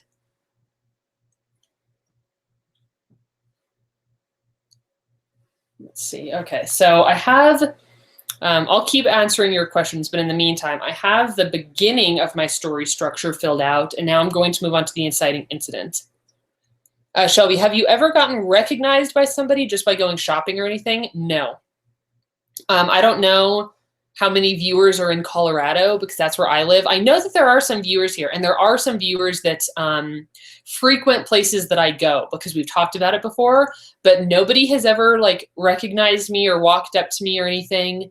And if anybody has recognized me, they've never said anything. So that'll be interesting the first time that happens.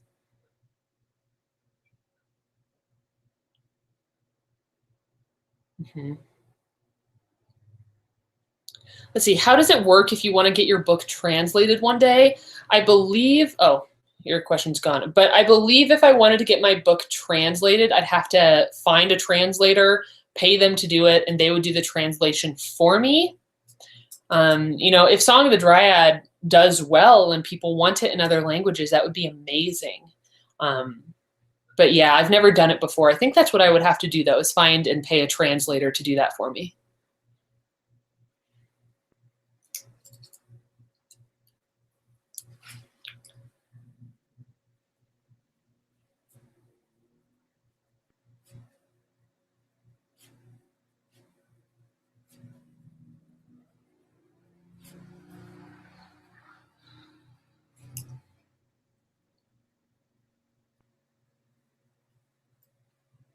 Cheryl, so do you suggest that I get back on Facebook for future self-pub dealings or any kind of self-promotion? That really depends on your audience, because personally, I feel like if you're writing for like more of an adult audience, Facebook might be a good place for you, because I know that many of my like older family members strictly use Facebook. But if you're writing like young adult fiction or something for a slightly younger audience, then I think other social media would be much better for you. Instagram is really popular. Twitter is really popular. YouTube, like those are the places where younger audiences tend to gather. So it really depends on the audience that you're going for. Oh, Jamie, thank you so much. I'm so happy that you found my channel. I hope that you're enjoying everything so far. Let's see, what is your favorite Peter Gundry music? Mine is his fantasy Irish music. I think my favorite collection of music or like songs by him is the, it's like dark witch music, I think. There's like this beautiful photo of this woman like holding out her hand, and I think there's like a falcon or like an owl or something that's like perching on her hand. I really like that one. Yeah, so Twitter and Instagram would be great for social media marketing. And like I said, if you're going for an older crowd, then I think Facebook. Like, because personally, all of my like family members are on Facebook, and I'm not on there very much, like if at all. So I tend to miss the things that they're saying to me, unfortunately. Oh, Megan, you're in Colorado too. That's awesome. Yeah, if I ever do like a meeting or like a meetup or a signing here, that'd be great to meet you as well. Thank you, Shelby. He said something about my eye color. I was on a hike the other day with Greg. Well, maybe not the other day, a while ago. And a woman hiked by us, and she's like, "Oh, your eyes are so pretty." And I said, "Thank you very much." And she said, "Do you wear contacts?" And yes, I wear contacts. I have terrible, terrible vision. But when she said, "Do you wear contacts?" she meant, "Do you wear colored contacts?" And I didn't realize that. So I was like, "Yes, I wear contacts." She's like, "Oh, well, that explains it then." And then she just moved on down the path, and it took me a while to figure out what kind of contacts she meant. Come to Toronto. Actually, I might be in Toronto next year. In August, I might be in Toronto. Megan, I'm so glad that you're enjoying the workbook. I'm working on mine too right now. I have my beginning and my inciting incident written down on my story structure page. What else do I need to do? And like when I'm filling out my workbook, I definitely don't go like just page by page. I jump around because, like, for example, maybe I know my beginning and my inciting incident, but I don't know the, falling action yet. So I don't force myself to like write everything. I allow myself to jump around a bit and like figure it out and do brainstorming. That's funny. Yeah. Yeah. That woman, when she said that to me, I was like, how did she know that I have contacts? Like, how did she know that my eyes were this bad? But that's not what she meant. You're on brainstorming and narrowing it down. I actually should probably go back to my brainstorming page as well, because that's where a lot of my ideas come from. And then the other thing that I need to do as well is figure out my finding the premise page. Because I have my ideas. I have like a lot of ideas, but I'm struggling with the main problem that my characters are going to be facing, or that my main character is going to be facing. So I need to work on that too. That's tough, to figure out the main problem that your character is going to be facing.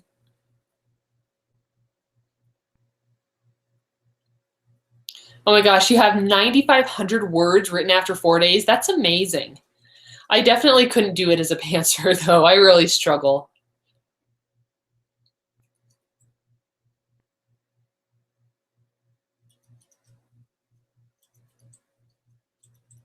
Let's see.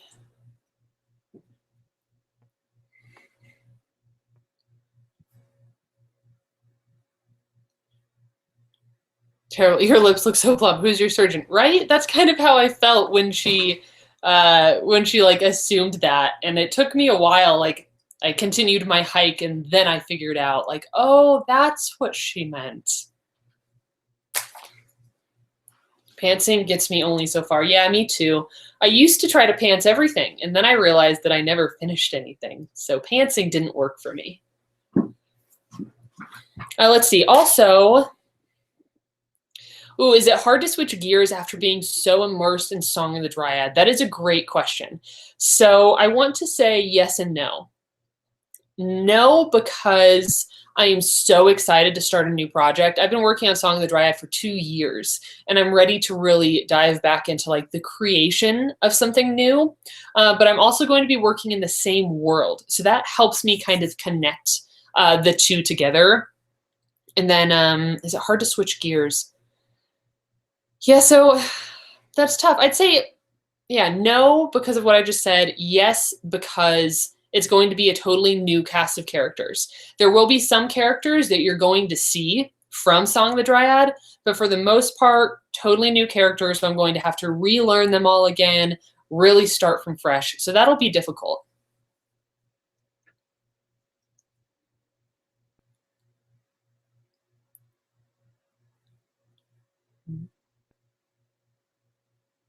Oh, thank you, AP Mobley. I really appreciate that. Let's see, Wilhelm, top tip for new writers. For a new writer. Well, I'm thinking back to when I was a new writer, trying to think what would have helped me. I think, oh gosh, that's so difficult. Top tip for new writers.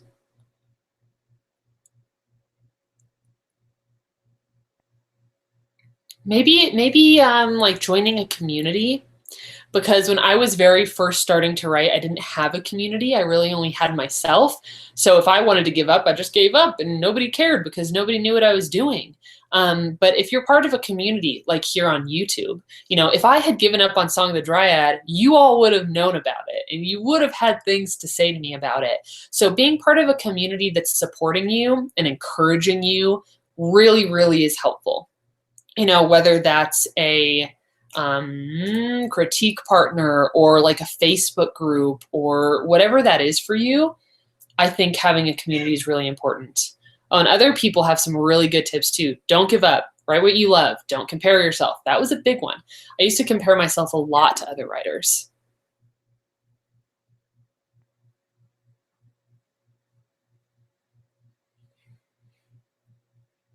Miu has just joined us, so if you see like a fluffy tail poke up, that's her.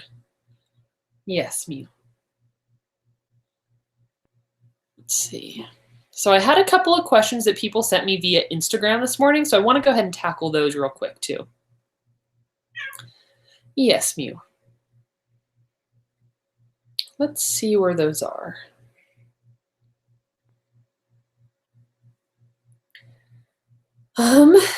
Let's see. So the first question I got on Instagram was, how do you make time to write when you're a college student? So personally, for me, when I was a college student, I was going to school full time. I was managing that equestrian facility I mentioned. So I was very busy. I had a lot going on in my life. But the best way for me to find time to write was choosing when I could be available. So typically for me, that was Sundays. I actually hired somebody to help me out on Sundays. So she would come out, she would clean the horse stalls, make sure everybody had fresh water, stuff like that. So when she came out and did that, I was able to focus on writing. And then I guess something else, when I was in college, I was alone a lot. And I want to do a video on like my experience of living alone and how that impacted my writing. But after I moved out of the dorms, I lived by myself, just me and you here. And that helped me a lot because I wasn't, hanging out with people a lot, talking to people a lot. So just being alone and being able to make that time for myself really, really helped. Let's see. I want to see if there were some other questions up here. Yeah, Mew, she's hanging out right here on my lap now. She does that thing where she like puts her claws into me over and over and over. It hurts quite a lot, but she's so cute that I don't want to make her get down.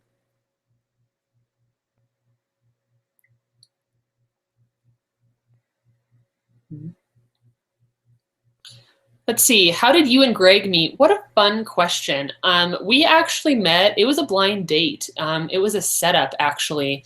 But that a woman knew Greg and worked with him, and she also knew me, and she thought that we would get along really well, and it was pretty phenomenal because, with my beliefs, with my lifestyle, I had kind of figured out, I'm not going to find anybody that really works with me and my personality, and I met this guy, total blind date, went on a 10-mile hike, and I just knew. Like, this is the guy. We aligned on so many, we aligned with so much. And I think that was really, really important for us. So it was a total setup, total blind date setup, and it worked out really well. All right, let's see. Kneading. Yes, she kneads my legs with her claws. Let's see. Yeah, so let's see. Any ideas about starting a new AuthorTube channel? Definitely. I'd say if you want to start a new AuthorTube channel, just go for it. The community is growing, which I think is fantastic. I'm finding new people all the time that I can connect with. And I've had people tell me well, I don't have a book published, is there still room for me in this space? And I'd say absolutely. We're all just writers that like to talk about our experiences, talk about writing, what we're learning, maybe what we're struggling with. So I'd say if you want to start an AuthorTube channel, just do it. Maybe do the AuthorTube newbie tag, start with some tags to get to know people, and then just have fun with it. Absolutely.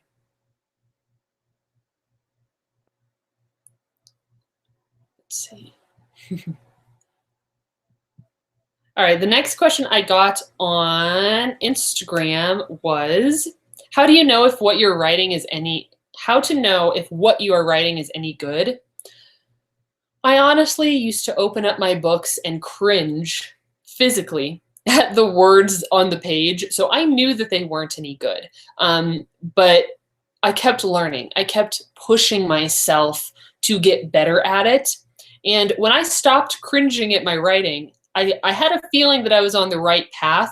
But still, I think that, if your writing is any good, that's tough because good is different to everybody. Somebody might love my book, Song of the Dryad, and somebody else might say it's the worst book that they've ever read in their life. So it's very, opinionated, it's opinion based. So I would just say, if you are reading your writing and you're really not feeling like it's any good, just continue pushing yourself to learn something new. Maybe you notice that maybe you're switching from past to present a lot and you don't want to be doing that. Maybe that's one thing that you can focus on doing better. One thing, that's what I always do. Like with Song of the Dryad, I was focusing on plotting and not having plot holes. With this next book, tension and drama. I need to learn how to be dramatic. Let's see.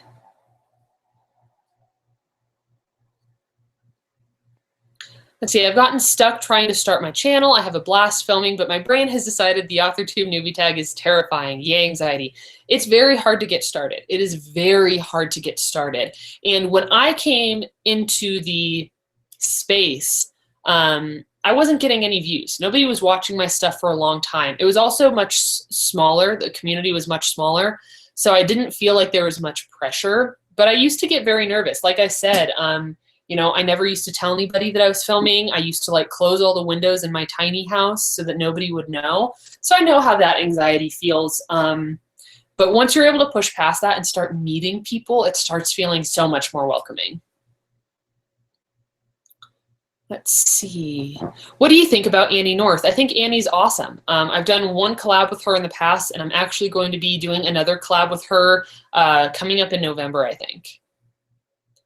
Let's see. Hi, Natalia. Will you share in future videos your query letter for Song of the Dryad? Absolutely. I would be really happy to share my query letter with you, to break it down, you know, to show you the different aspects of it. I'd be happy to tell you about my experience with like query critiques, because I actually won 2 query critiques, because on Twitter you can like enter contests, like pitch contests, and I won 2 of them.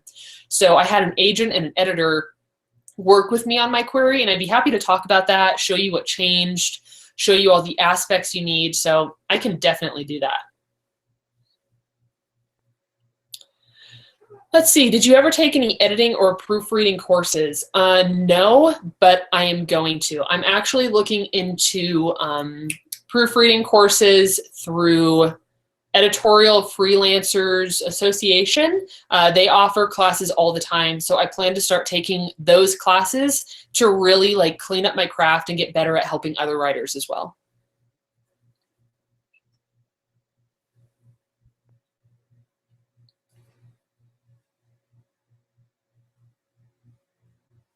Query letter tips would be fantastic. Awesome.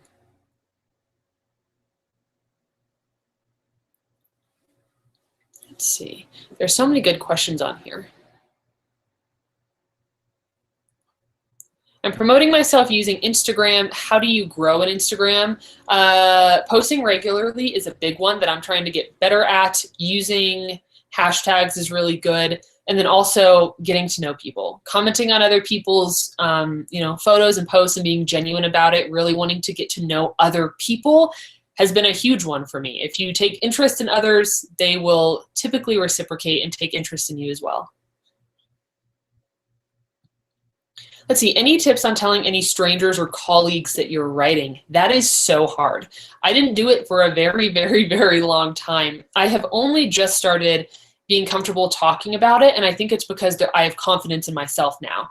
So when I had no confidence in my writing, there was no way I wanted to talk about it because I wasn't confident. Like, I remember the first time anybody asked me, hey, what is your book about? I literally said, it's young adult fiction. And then I was silent. Like, I didn't even know how to tell them what my book was about because I was so nervous. So as my confidence has grown, my ability to talk to strangers or friends or family about what I'm writing has gotten, like, I've gotten so much better at it.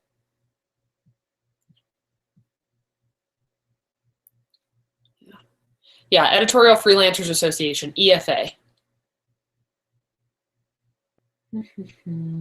Tips for actually finishing a book. That's a good one. I've started several in the last few years, but I always get stuck. So for me, tips for actually finishing a book. I think I just got fed up with not finishing things. You know, I abandoned so many projects and it was really tough. But when I finally sat down, I said, okay, I'm going to finish this. Some of the things I did were pushing through writer's block, writing things down, even if I knew they were bad. And let's see, writer's block, writing things even though they were bad. And then I'd say also listening to a lot of music helped me write my first book because I needed that inspiration. So if that means that you need to jump around and write different scenes, I know that there are writers that do that. If that means you need to set up 1 hour a week where you always write, even if it's slow progress, it's still progress. So it depends on what you're like struggling with and why you're stopping and not finishing that book. I love how everybody else is giving their tips as well. That's fantastic.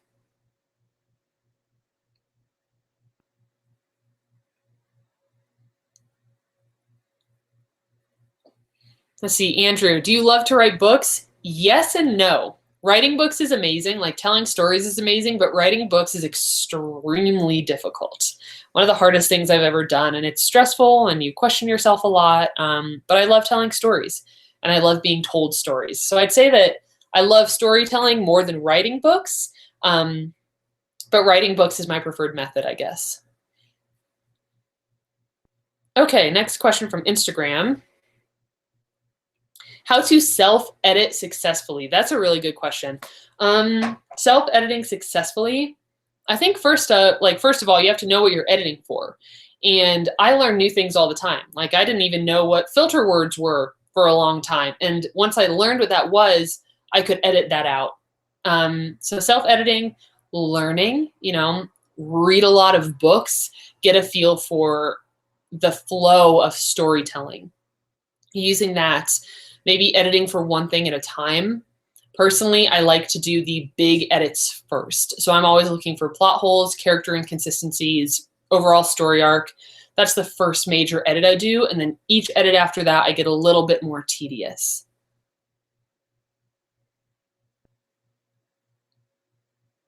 Yep, be objective. Take a step back from the story. Absolutely. That's a really good tip too. I always like to do that. I typically take about a month off. Planning on getting up an hour earlier so I have time to work out and write. Megan, that sounds amazing.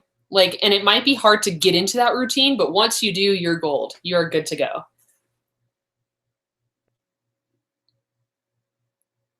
Let's see, if you could meet and hang out with any big time author for a day, who would it be and why? Just that question makes me nervous because I am an anxious person. So having to hang out with another author that I don't know, I think would be really difficult for me. Not Maggie Stiefvater, because I've met Maggie Stiefvater a few times and she's very intense. So I think that wouldn't be a good one for me. I would like to hang out with somebody that's very calm. Maybe Laini Taylor. Laini Taylor seems pretty calm, very relaxed, and she likes to travel and stuff. So maybe Laini Taylor would be a good one. How many times did you self-edit before you handed your manuscript to a professional editor? I self-edited 4 times. So I was on the 5th draft, I gave it to my editor, and that got me into the 6th draft. And then I did that quick edit, and then I did a proofread. So I'd say that I'm on the 7th draft is the final copy. Is spending 5 years writing a novel too long? I don't think so. I think it depends on you and your writing process. Some authors take 10 years to write a book. It really just depends. Let's see. I'm writing a book and I don't know what to name it, but yeah. So when it comes to naming books, think about making a whole list of keywords or themes or objects that show up in your book a lot. That's what I did for Song of the Dryad. And that helped me come up with the title. I know, Mew. Trying to motivate myself to finish my book, and Song of the Dryad is my next reward. Oh, that's awesome. Let's see. Can you interview more authors? Can I interview authors? I don't know. I think I've only ever interviewed Jesse Elliott. And if you guys liked that interview, I'd be happy to reach out to other authors. And then I also talked to Meg Latour as well. Let's see, I have a lot of scene ideas. I'm not sure if they're strong enough. How do you determine what scenes stay or go? Think about, if I were to cut this scene, would the novel still be able to, tell itself? So if you cut a scene and nothing changes, then that scene needs to be cut. Or if you really love that scene, you can just make it more important, make it a necessity to tell the story. But yeah, if you were going to cut the scene and suddenly it doesn't work, for example, meeting the main love interest, you really need, that scene. That's necessary to telling the story, so that couldn't go. Yes, Mew, I know.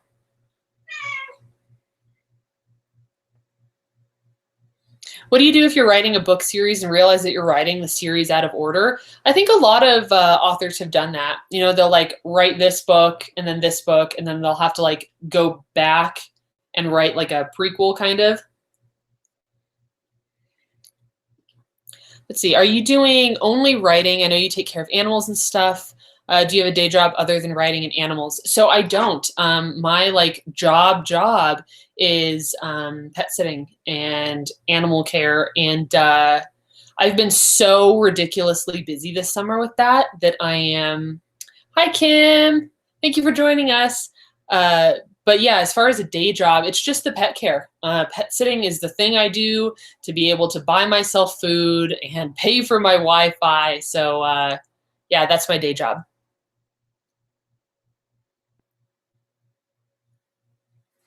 All right, let's see. I have one or two more questions on Instagram that I'd like to get covered. Let's see. So there's a question about my thoughts and experience with KDP, pros and cons, etc. So with KDP, I've only used KDP for an ebook, and it was extremely easy and friendly. I've never used them for a paperback, but what I don't like about KDP is that they don't have expanded distribution. Yes, Mew, I agree.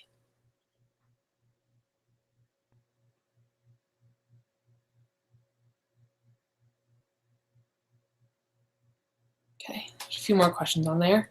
So how are you guys feeling about the live stream? We've been on it for about 2 hours. Are you feeling like you have some more questions for me? Are you feeling like you want to wrap it up and get on with your Saturday? What are you thinking? I'm feeling pretty good. I definitely got some work done in my Preptober workbook, and I was able to hang out with you guys. So what are your thoughts right now? Greg is just outside working on the van right now, so I'm just hanging out. Camille, I probably could too, as long as I had food with me.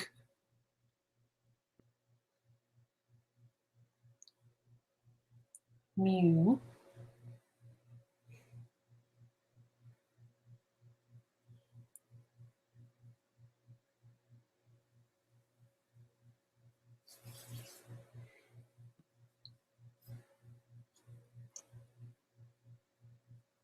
Oh, that's okay, Kim. Thank you for joining us.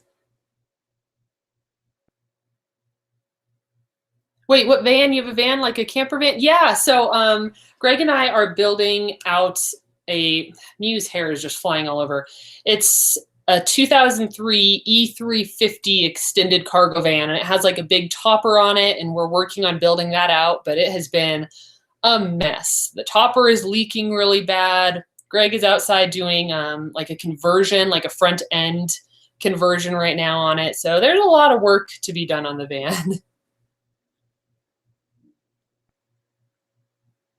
I need to keep working on my workbook so I'd stay on. Sweet. Yeah, I still have some stuff to add to my workbook too.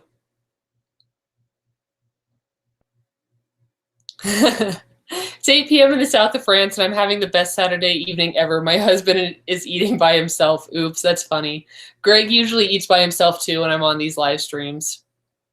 Plus, he can't play video games when I'm on live streams because our Wi-Fi isn't fast enough to stream and like use the PS4, so he just has to find something else to do. Camille, that's awesome. If you ever have any questions about like van stuff, let me know because I'm totally into van life. We've like gone on some trips in our van. So if you have questions about it, I'd be happy to answer anything.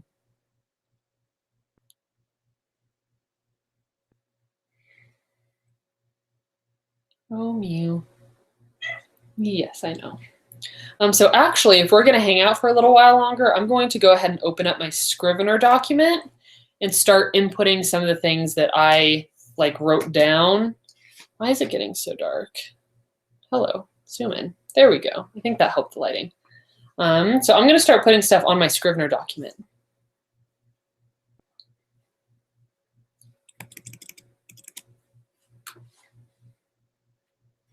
What do all of you guys use to write? Do you prefer to write by hand, on a Word document, on Scrivener? Because I'm definitely 100% a Scrivener user now.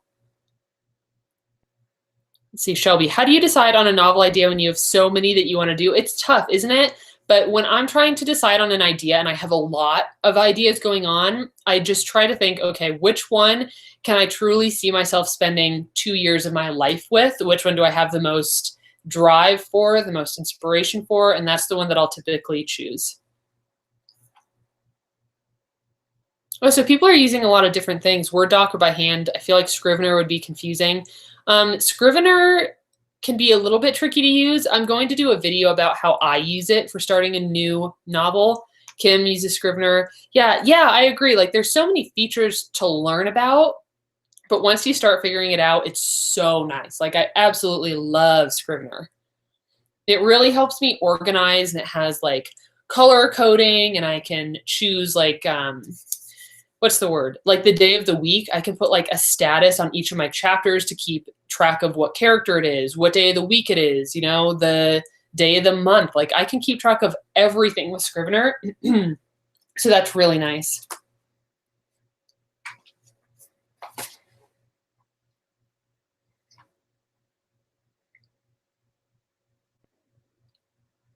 A lot of Microsoft. I used to use Microsoft Word a lot too. I actually used to use Word for drafting the very, very first draft, I guess, because I didn't want to have to organize everything. I wanted to be very like free form in my writing, especially with NaNoWriMo. Bye, Mew. But now I typically only use NaNoWriMo. I only use Scrivener.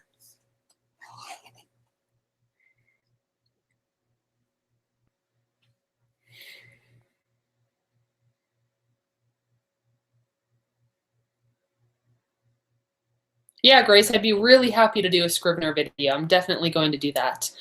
Could you do a video about formatting for KDP and Ingram? I could certainly talk about like the formats that you need for KDP and Ingram. Ingram is tricky. It's really difficult. Does Scrivener count words? Yes. Yeah, you can definitely count your words. You can set like targets for yourself for each chapter or for your project. How much does it cost to buy Scrivener? Oh, hi, Charles. How much it cost to buy Scrivener? I got it years ago. The very first time I won NaNoWriMo, they gave me a 50% off coupon. So I think I spent like $20 or $25, and that was 50% off, but I'm not sure what it costs now.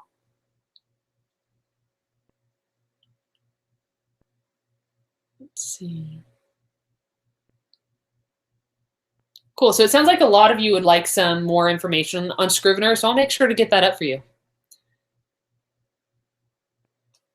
Let's see. All right, I'm going to go grab a glass of water. My throat is getting a little dry, and I'm going to be right back, okay? Let's go get some water. Come on. Yes.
All right, I fed Mew and I got some water so we can hang out for a little bit longer.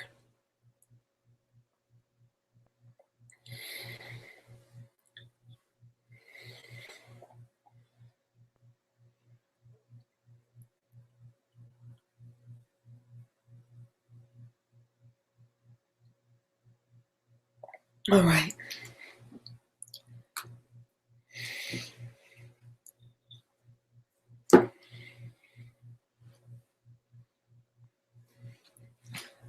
Okay, so while I'm kind of inputting this new info into my Scrivener document, do you guys have any other things that you'd like me to answer or chat about while we're on?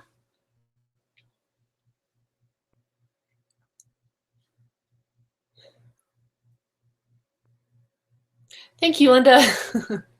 My throat was getting so sore from chatting that I really needed something to drink.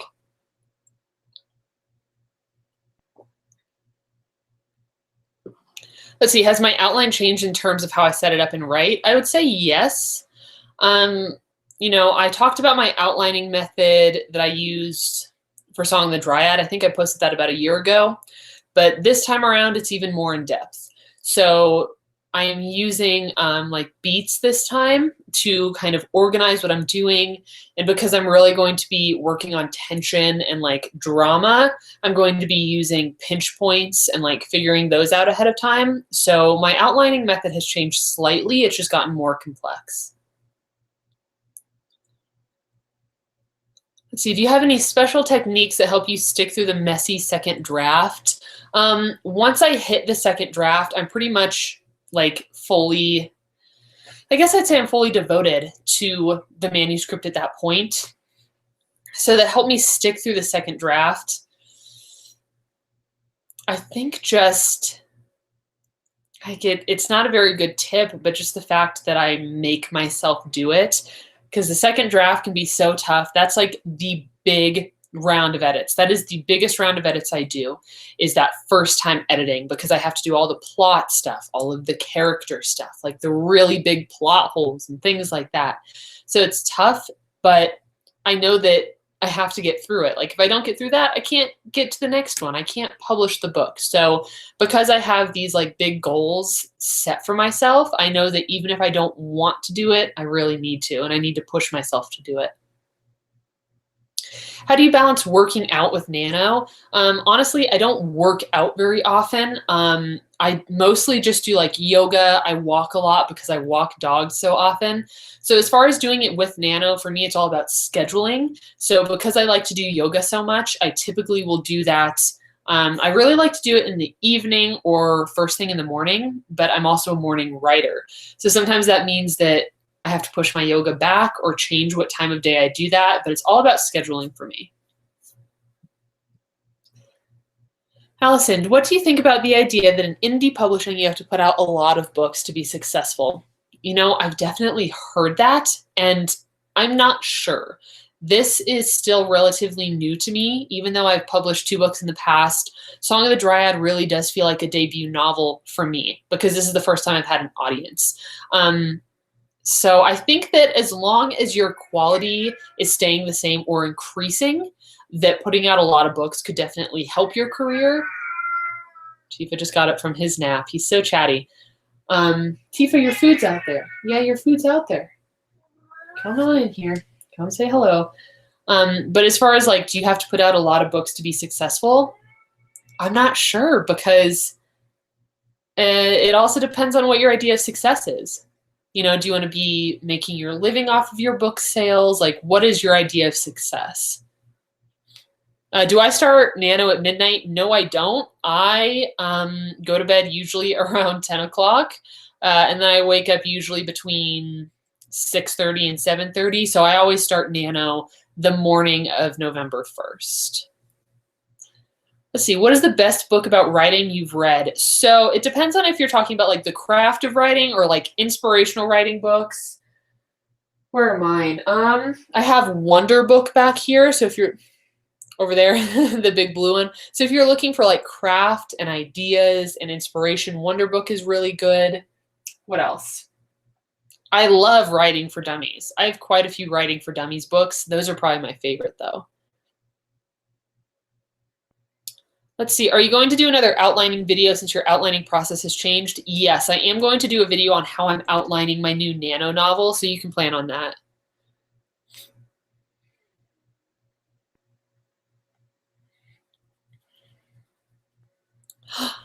Teresa, in one of your early Nano videos, you mentioned that you were working on crocheting a blanket. Have you continued crocheting? Yes, I'm crocheting another blanket. It's huge. It's like the size of a comforter that would cover like a queen size mattress. So I'm not done with it yet. I've been working on it for probably a year, but I've been crocheting. I absolutely, like, I love it. I love it so much as something to relax me. But I've never like crocheted a hat or gloves or like anything besides a large square blanket. So that's what I'm working on. Yes, Tifa, your food's out there, my friend.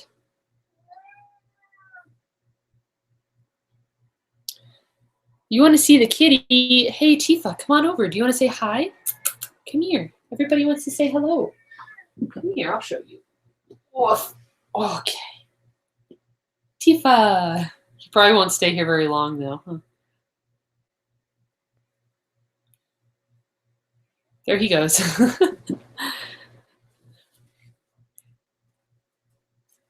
Let's see. How do you come up with villains or antagonists? That's a really good question. My antagonist for Song of the Dryad is a little bit, I don't know if I would say gray, because you might not necessarily know at first who the antagonist is. And that's because an antagonist doesn't necessarily need to be a villain or somebody else. Your main character could be struggling against themselves. They might be their own villain, or something in the environment, an outside source, or a person. So when it comes to writing like a person villain, I haven't written very many person villains. My big tip would be to really dig deep inside their head and understand why these villainous things they're doing seem so right to them. You know, why do they think that these like bad behaviors are the only way to do things? And once you are able to really get inside their mind, maybe write a few, like do some character exercises from their point of view if you're not writing from their point of view, just to really get to know them and understand what they're trying to achieve so that you can write them very truthfully, I guess would be my tip. Yeah, Kim, he is super vocal. He wakes me up in the middle of the night every single night. He'll sit on the side of the bed and meow in my face until I wake up and feed him. He looks like a snow leopard. Yes. Oh my gosh, Greg calls him Snow Leopard all the time. That's his little that's like his nickname. How long usually it takes you to make an outline? It takes me quite a while to do an outline. It could take me a month. Usually, about a month is how long it usually takes me to write my outlines. And then could you say something more about the pinch points? Yeah. So for me, a pinch point is where the characters and the readers are being reminded of like either the antagonist or the forces that are working against them. So without those pinch points, you know, it's just like everything's going along just fine, no problems. It's, you know, comfy and cozy, but you need that tension. And that's what I'm working on now. So I'm using the idea of pinch points to continually remind myself that I need the tension to be reintroduced to what I'm writing, because everything can't be good all the time. So that's, again, like that, I think is one of my weaknesses that I need to learn how to do better. So that's why I'm using pinch points.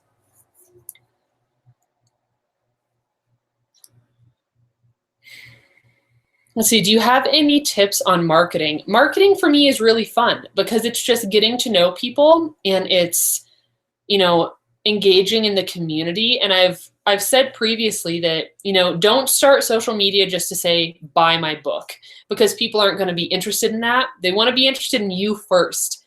And once they're interested in you, then they're going to want to be interested in your product. So I'd say be genuine, actually interact with people, get to know people in your community, get to know your readers if you're trying to market yourself as an author, and then you can start marketing your work. But they really have to be interested in you first, is what I would say.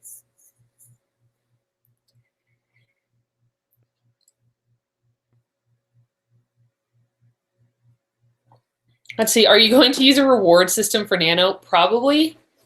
It might sound funny, but my rewards are typically like food or days off. I don't really, or like, ooh, a reward for me could be like a new soy candle, because mine are burning super low over there. They're almost gone. So I think I probably will use a reward system for Nano this year, just because NaNoWriMo is really difficult. And if you're able to like achieve those goals that you're setting for yourself, it's something to celebrate. Yeah, Janet, food. Like there's this delicious vegan restaurant in downtown Denver that I love so much. So typically that's like a reward for me, is like picking up a pizza from them or going and having like a peanut butter chocolate shake there. And it's just, Like food motivator for me, I'm highly food motivated. So that's like that's a good reward system for me.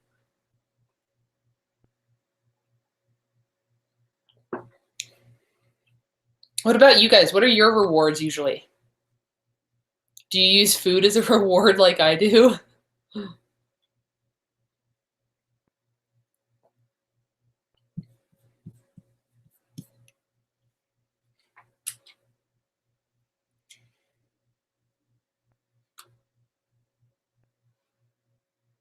Chocolate bar. Chocolate, yes. Hmm.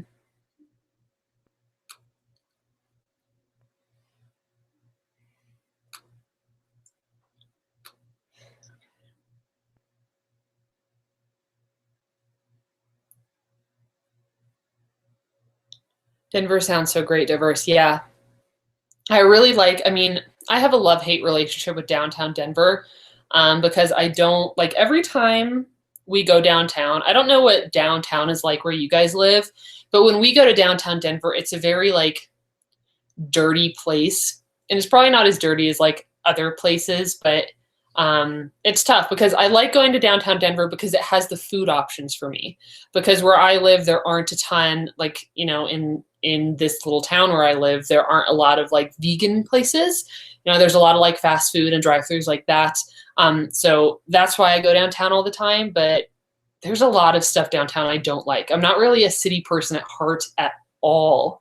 So we drive down there and it like gets me in an like a grouchy, uncomfortable mood because it's so dirty and like very city. But then I eat my delicious food and then I'm in a good mood and then I come home.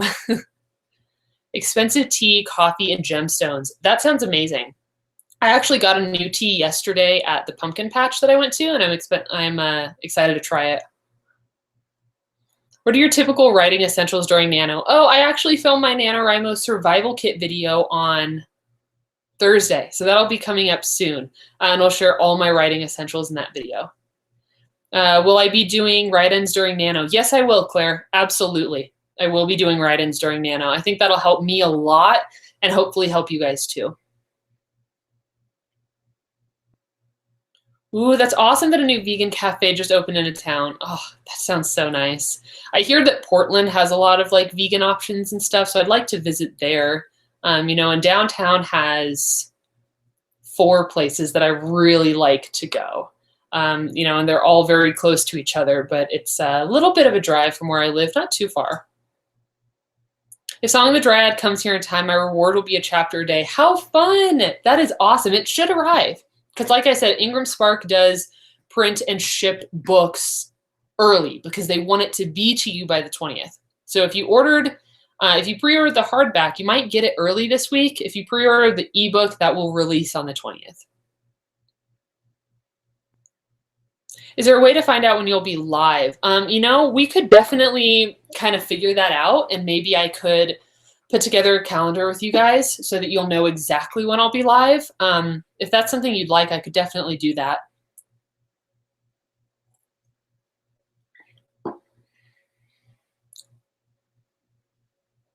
Yeah, Cheryl, I mean, where I live, it's not dirty, but when I go into downtown Denver, it certainly is a little grimy. Like it was really sad the other day, if you guys want to hear a sad story. When we were driving downtown, we were driving home, and people in downtown Denver, or people in a lot of places, I guess, they just don't care. They drive fast. They're driving home from work. They like really don't care. And there was a pigeon crossing the road, like trying to eat trash, which is sad to begin with. And I saw it from so far away. I was like, please, pigeon, please, please, please get out of the road. These people are not going to stop. And the people totally didn't stop. They just smacked the pigeon. His little feathers went everywhere. It was so sad. And unfortunately, the little pigeon did die. But Greg and I like stopped and we like picked him up and we moved him to like a grassy place so that he wouldn't get hit by the cars anymore. But it's stuff like that in downtown Denver that just disgusts me. I really just go down there for the food. That's the only reason.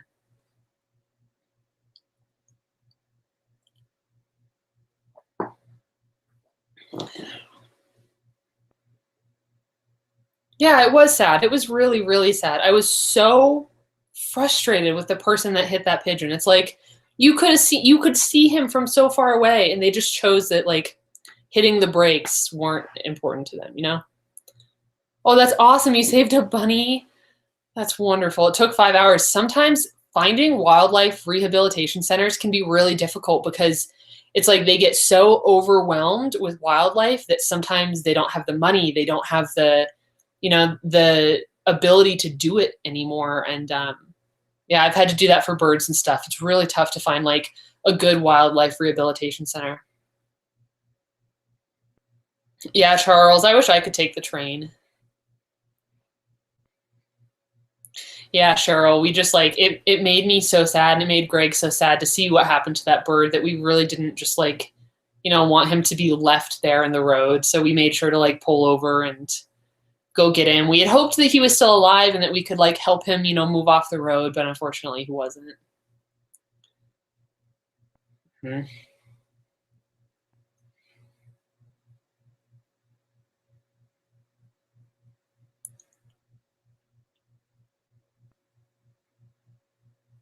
Megan, what you could do or like anybody, if you have a long commute and you're struggling because of that, um, I always like to use that time to brainstorm and think and listen to my writing playlist. So that way, when I get home at the end of the day, I'm super excited to start writing.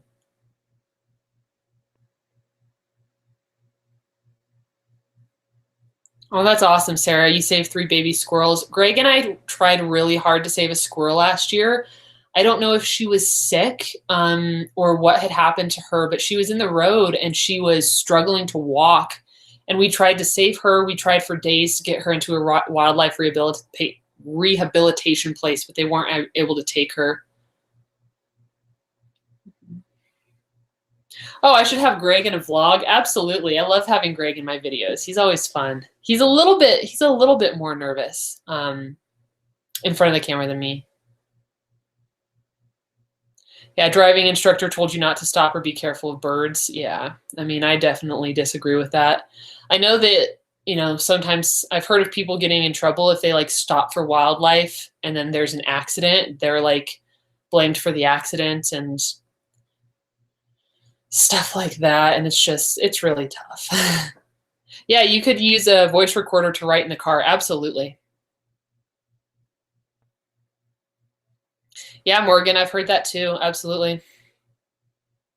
But like being who I am, there's no way in the world I could just plow over an animal and just get on with my day. Like I could never ever do that. I stopped for groundhogs, I stopped for birds, I stopped for bunnies and squirrels, like I stopped for everything. It's tough though.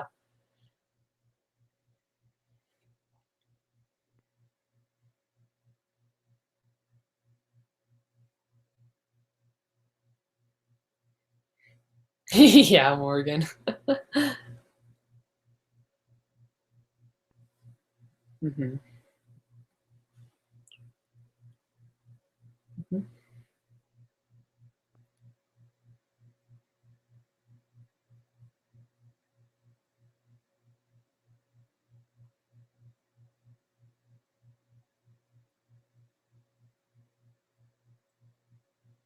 Yeah, it's so sad. Like I don't think any of us want to hit an animal, right? I mean, that's horrible. Um, Thankfully, I never have. Like, I've definitely put myself in some bad situations where I've slammed on the brakes, and thank goodness the people behind me were paying enough attention to also slow down so that nothing happened. But they're like, I know that it can be dangerous. The people behind you don't see the groundhog crossing the road, so they're just still flying up 40, 50 miles an hour, and suddenly you slam your brakes. I know how dangerous it can be. Like, we're so aware of it, but at the same time, like, I could never. Let's see, do you have a storyboard? Not like I did for last NaNoWriMo. So for last NaNoWriMo, you know how I did like the cork board with all the sticky notes and stuff? I don't have that this year, if that's what you're talking about.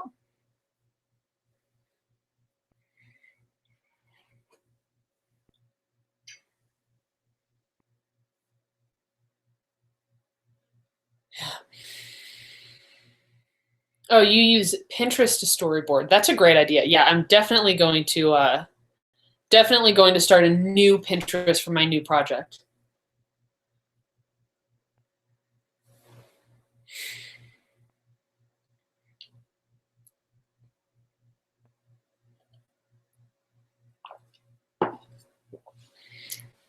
Let's see. Tilda says, "What are you going to have for a snack while writing?" Yeah. What are all you guys going to eat? Typically, I like. I'm a sucker for chips, but I don't like my hands to get like greasy or oily from the chip bag when I'm typing because then that's gross. But I do like chips. I like pretzels and hummus. I could eat a whole thing of hummus by myself. I do it all the time. So pretzels and hummus, chips, popcorn is really, really good. Fruit, yeah, fruit.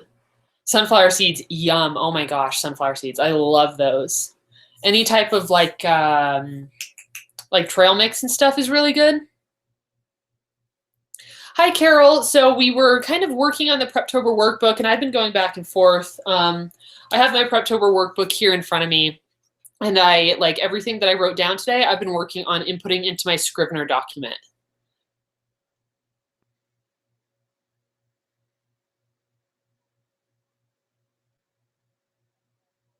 Grapes and walnuts sounds really good. Hummus, oh yes, pistachios. I used to say that if I was stranded on a desert island and I could only eat one food, I would eat pistachios because they are so good. Veggies, yep. If you're like trying to slowly make the change to healthier lifestyle, you could get veggie chips. How about that, Shelby? Oh, I love veggie chips. Almonds are really good. I drink a lot of tea. Yeah, you guys pretty much use the same, you guys pretty much eat the same snacks that I do. I don't eat beef jerky, but I eat this vegan jerky from the natural like health food store, and it is so amazing. Greg gets like 3 packages of that stuff every single time we go. It's really good. Bye, Allison. Thank you for hanging out for so long. I'm probably going to hang out and answer questions for a little bit longer and then wrap it up. So I'll be here for a little bit. Let's see. Too many almonds will cause kidney stones. I didn't know that. I love almonds. I like raw almonds the most.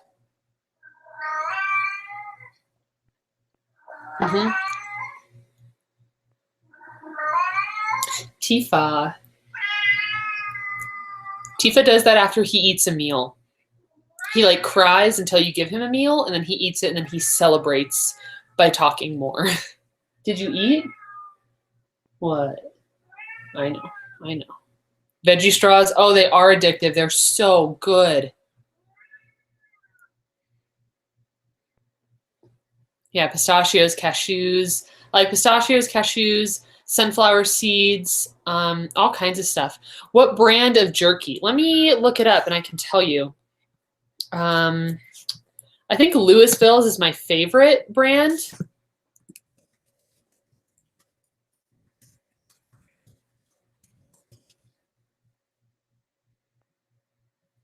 Let's see. Oh my gosh, yeah. So my favorite brand of vegan jerky is Louisville.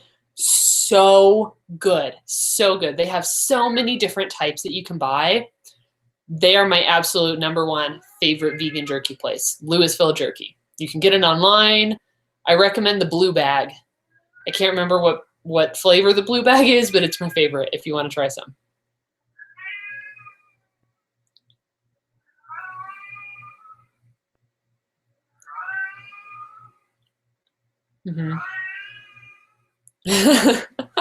That's funny that Tifa's like voice is making you guys' cats look around. Mew just ignores him for the most part. They do play together though sometimes, which is cute.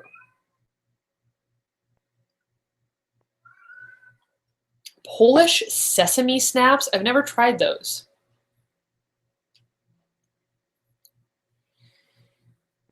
That's so cute.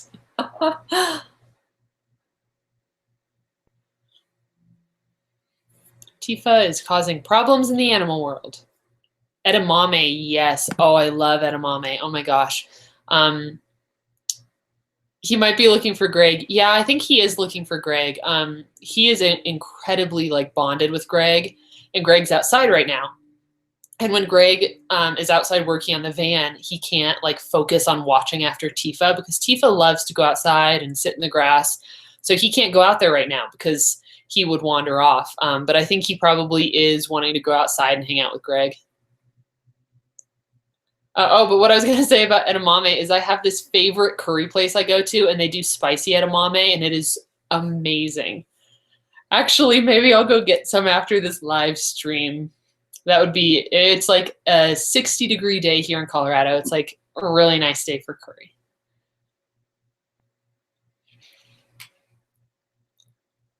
So how many of you guys were able to work on your outlines or like your Preptober workbook or whatever you were working on? Did anybody find this helpful and were you able to get some stuff done? Because I definitely was able to.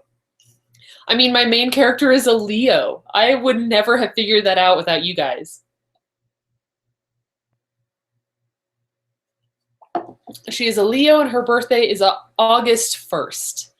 Thank you guys so much for helping me with that. It's in the 50s there. Yeah, it's going to be in the 20s here tomorrow and snowing, and I'm so looking forward to it. Oh, good. You finished your outline and got some ideas for your novella. That's wonderful. Half of Act 1 planned. Oh, good. I'm glad that you guys were able to get some stuff done. And even if you didn't, like, it was really fun just hanging out. I really enjoy doing these live streams. Oh, Shelby, her birthday is very close to yours then.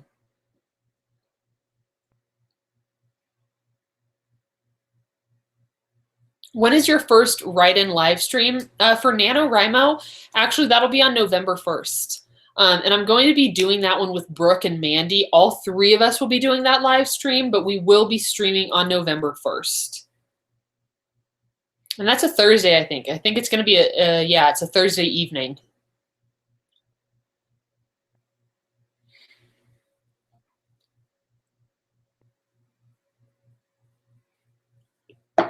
Mm-hmm. Yeah, so it'd be awesome if you guys want to join us for that on November 1st, because personally for me, I get the most work done the first week of NaNoWriMo because that's when I have the most like inspiration and excitement for what I'm working on. And then in week 2, I like slowly lose steam. So I try to get as many words as possible down the first week. So that's why it will be very good to do a live stream that day. Oh no, it's going to be 2 a.m. for you. Oh, that's a bummer. We will be doing, of course, I will be doing my own live streams as well, and we can change the times up as much as we need to try to get lots of people involved. Patrick, that sounds awesome. A Viking vampire riverboat journey? That sounds amazing.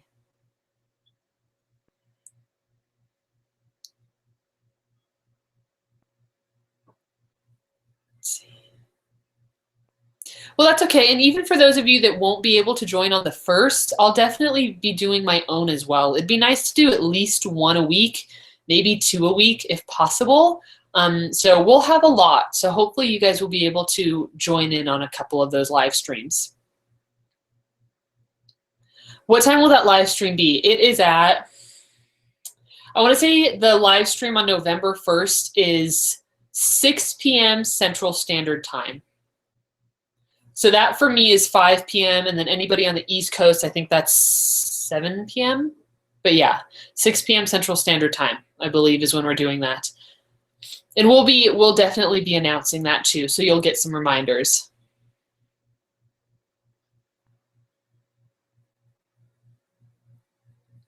Sweet, yeah. Every time there's live streams, it's when you're at Zumba. At least you're Zumbaing. I love Zumba. That's such like a fun, healthy exercise. I used to do a lot of Zumba when I was at college because I got free exercise classes, and now I don't get those anymore, so I don't really go very often. I just go to the Frugal Friday yoga classes. Those are my favorite.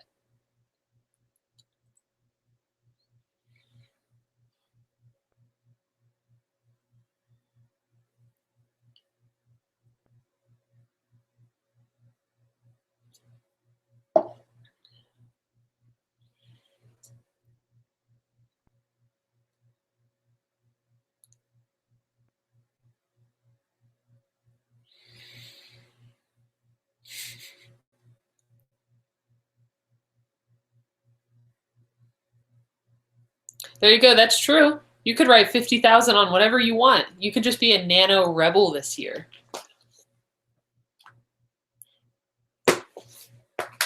Okay, guys, so I think I'm going to wrap it up in about 15 minutes. So I'm going to wrap it up at 1 o'clock my time. So do you guys have any other questions that you would like me to cover for the last 15 minutes of our live? Because once it hits 1 o'clock, I think I actually am going to go get that curry. It's so good. Oh, hi, Erica. I'm sorry that if you weren't able to tune in earlier, but we'll be doing lots of live streams throughout November. Let's see, are you aiming for only 50K for Nano, or are you aiming higher than that? That's a great question. So I'm going to aim for 50K. In 2016, I aimed for 75,000, and that didn't happen. So yeah, I'd say that I'm going to aim for just the traditional 50,000 words for Nano.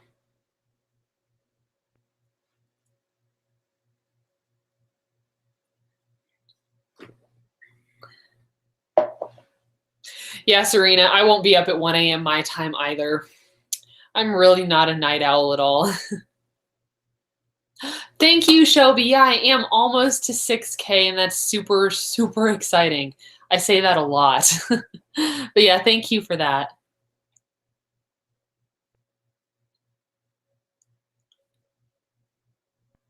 Okay, Sarah, if you're going to head out, thank you so much for joining us. This has been a really, really fun live stream. I think we've been at it for almost 3 hours, and I've had a really good time chatting with you guys. Goodbye. It was fun hanging out.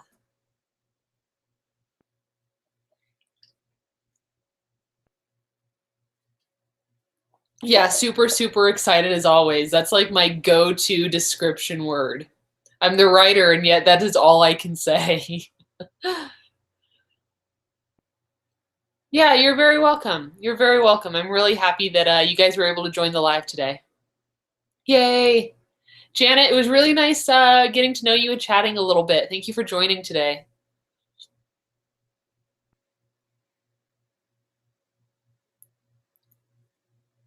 Seriously, that's your word? Seriously? Yeah. I say actually quite frequently as well, and I've had people like click away from my videos because I say actually too much. Let's see. Hi, Jazz. Do you have a day routine for Nano? Yeah, definitely. So my Nano routine is always writing first thing in the morning. I'm a morning person. That is my most creative time. I am most motivated in the morning. So I wake up earlier than Greg, so the house is quiet after I fed the cats, of course. And then I'll write typically until 11 o'clock. So I will usually write from about 7 or 8 until 11 o'clock, and that's when my daily pet sitting starts, sometimes a little bit earlier, depending on how many visits I have. So if I get all my words in, that's awesome. If I don't get my words in, then I'll write in the morning, do pet sitting, come home in the evening and eat and stuff, and then write a little bit more. But typically always writing in the mornings is my like biggest like routine for NaNoWriMo is morning writing. And then also I do a lot of word sprints. Word sprints help me a lot, and I'm going to be hosting word sprints and hosting live streams. So we'll all be able to do that together this year. I wanted to do that my first year, but I was too nervous to be on a live stream 2 years ago. I'm not, you guys are so awesome now. You guys make it so easy. Let's see, how many words can you get in a writing session? So it depends. I have certainly, like when it comes down to the very last day of NaNoWriMo, there have been days when I've written 5,000 to 6,000 words, and that's like my max that I've ever written. But typically for a writing session, I'm looking at about 1,000 words an hour sometimes. You know, I've had days where I do 2,000 or 3,000 words. So I can definitely push myself to get thousands of words in. But on average, I'd say that about 1,000 words is average for me on a day. And then I have to push myself a little harder to hit 1667 for Nano. Yeah, I'm looking forward to the word sprints too. Those help me add so many words to my draft. So I'm really excited for that. I'm also a little bit competitive, so that's like a good thing for me because if there are really fast writers that I'm sprinting with, it encourages me to stay even more focused.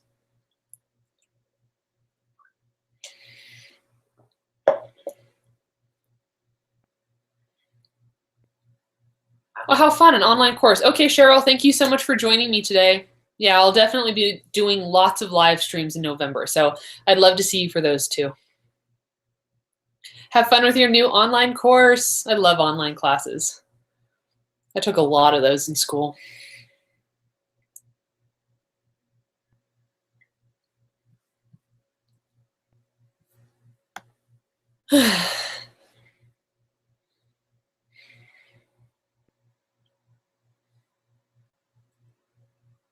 I'm gonna write like 8,000 words a day. It might be fun for us to do like for us as like a community to choose a day where we want to aim for like 5K or 10K, and then like I would take that day off. I don't know if you guys with your with your jobs if you'd be available for that, but maybe a Saturday or Sunday we could choose to do like 2 live streams that day. Aim for 8,000, aim for 10K. That would be really fun. Do you do anything to intentionally take time off during Nano? I'm a first timer and it seems like 30 days straight would be overwhelming. Definitely. I typically like to try to write as much as I can for like 6 days and then take a day off.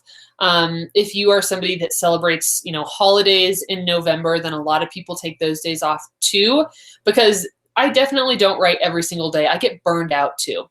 But then when I'm not writing, I feel guilty because I really want to like tackle the book. So I do try to schedule in a few like Sundays off, or Wednesdays for some reason are really busy work days for me. So I would schedule Wednesdays off too. This video feels like an online writing course. That's awesome. I really want to like dive more into teaching and having like creative writing students. So that makes me happy to hear. Will this stream be available to listen to and watch later? Yes, Erica, absolutely. It'll be on my channel, so you can watch it whenever you'd like.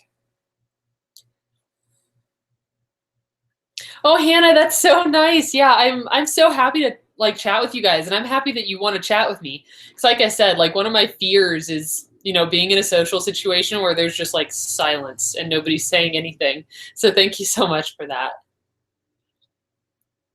Does writing get any easier after the 4th book? My first book is taking forever. Patrick, yes. The writing has gotten easier because I've learned how to stick to a project. So even when I'm struggling with something, like as you're learning, it's like you're putting all these lessons in a backpack and you can always use those when you're writing. So I would say that if you're really struggling with your first book, I really, really struggled with my first book. And I also really struggled with Song of the Dryad because I was pushing myself to learn so much. But I'd say writing a book is always hard, but for me, it has gotten a little bit easier as I have learned more about the craft and about my own process.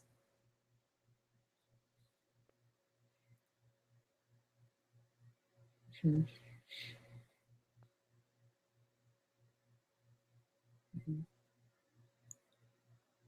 Yeah, Thanksgiving's a cozy day to write. Yeah, my first 2 NaNoWriMos, Thanksgiving break was like what saved me because I was in school at the time. So when I got to go home for Thanksgiving break, I literally wrote every single day, like 5,000 words a day. And that's what saved me. So the holiday can be like really helpful for some people and like really hindering for other people. Oh, Shelby, thank you so much. Yeah, I love chatting with you guys.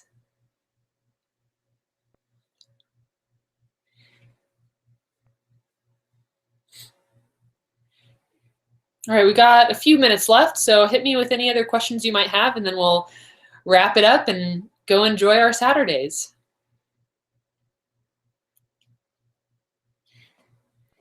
I was really looking forward to this. Like all week, I was really looking forward to this. So I really love just hanging out.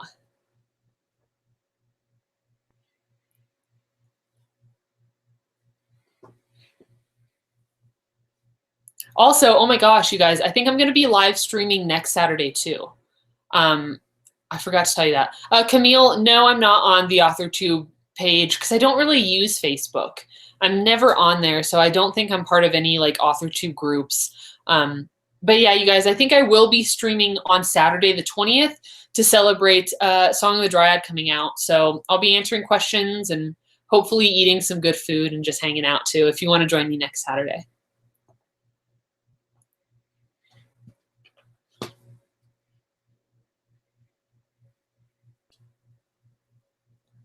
Honestly, I didn't even know that there was an AuthorTuber page on Facebook. I'm very out of the loop with that.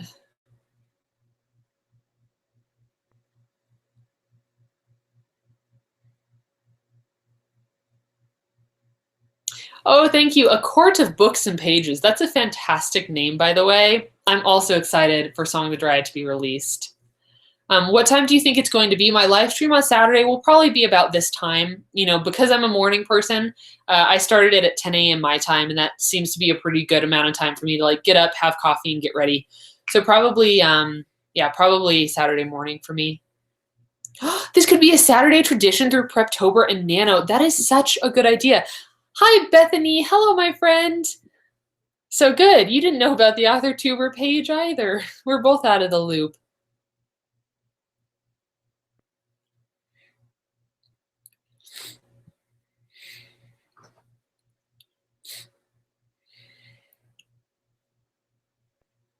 Nine p.m. for you. Okay, cool. So yeah, that'll work for you. And I think that's the other thing about you know, doing it early for me is it seems like more people in other time zones are able to tune in.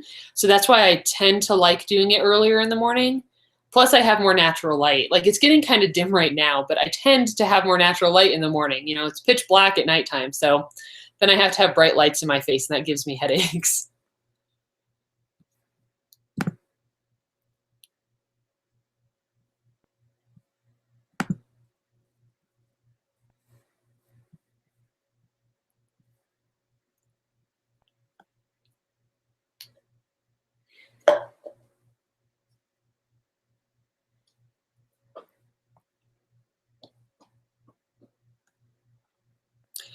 Do I ever write outside? I do like to write outside, not on my laptop though. If I'm writing outside, I like to write by hand because my laptop has such a glare on it that I can't write. And do I have an email? Yeah, I'll type it for you in case you want to contact me.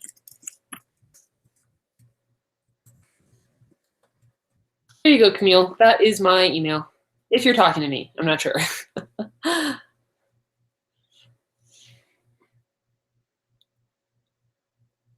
Oh gosh, 10 a.m. my time is 5 a.m. there. Woo. Yeah, and I do oh, what does the A stand for? Anne. My middle name is Anne. Nobody's asked me that before. That's fun that you asked me that.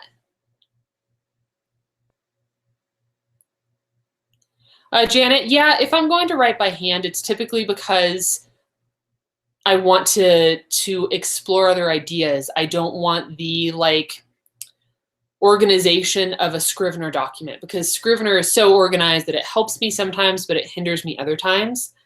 So that's why I like to write by hand sometimes. It's a lot more creative that way, I feel like. Oh, cool, Camille. I would love to see pictures of your van. That's awesome. And I don't know if you are on Instagram, but I have one or two pictures of the van on my Instagram, and I'd be happy to share more if you're interested. Greg just came in from working on the van. Hi, love. Hi. Do you want to go get curry? No, okay.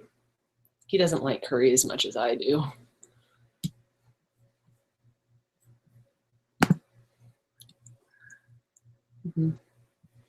Linda, mine is without an E. It's just A-N-N. All right, everybody. So I am probably going to wrap this up here. Thank you, everybody that joined. I had a really good time today. This is like, I love these live streams, just hanging out and chatting with you guys. So like I said, Song of the Dryad does come out next Saturday on October 20th. So I am going to be doing a live stream that day. Again, just celebrating, hanging out. Maybe instead of doing like outlining things, I'll more focus it on self-publishing, you know, any questions that you might have about self-publishing and marketing and stuff like that. So again, thank you guys so much. Yeah, take the van and go without him. I might have to just go and take the van and go get curry for myself. But then he would be jealous. Then he would try to eat my spicy edamame and I wouldn't let him.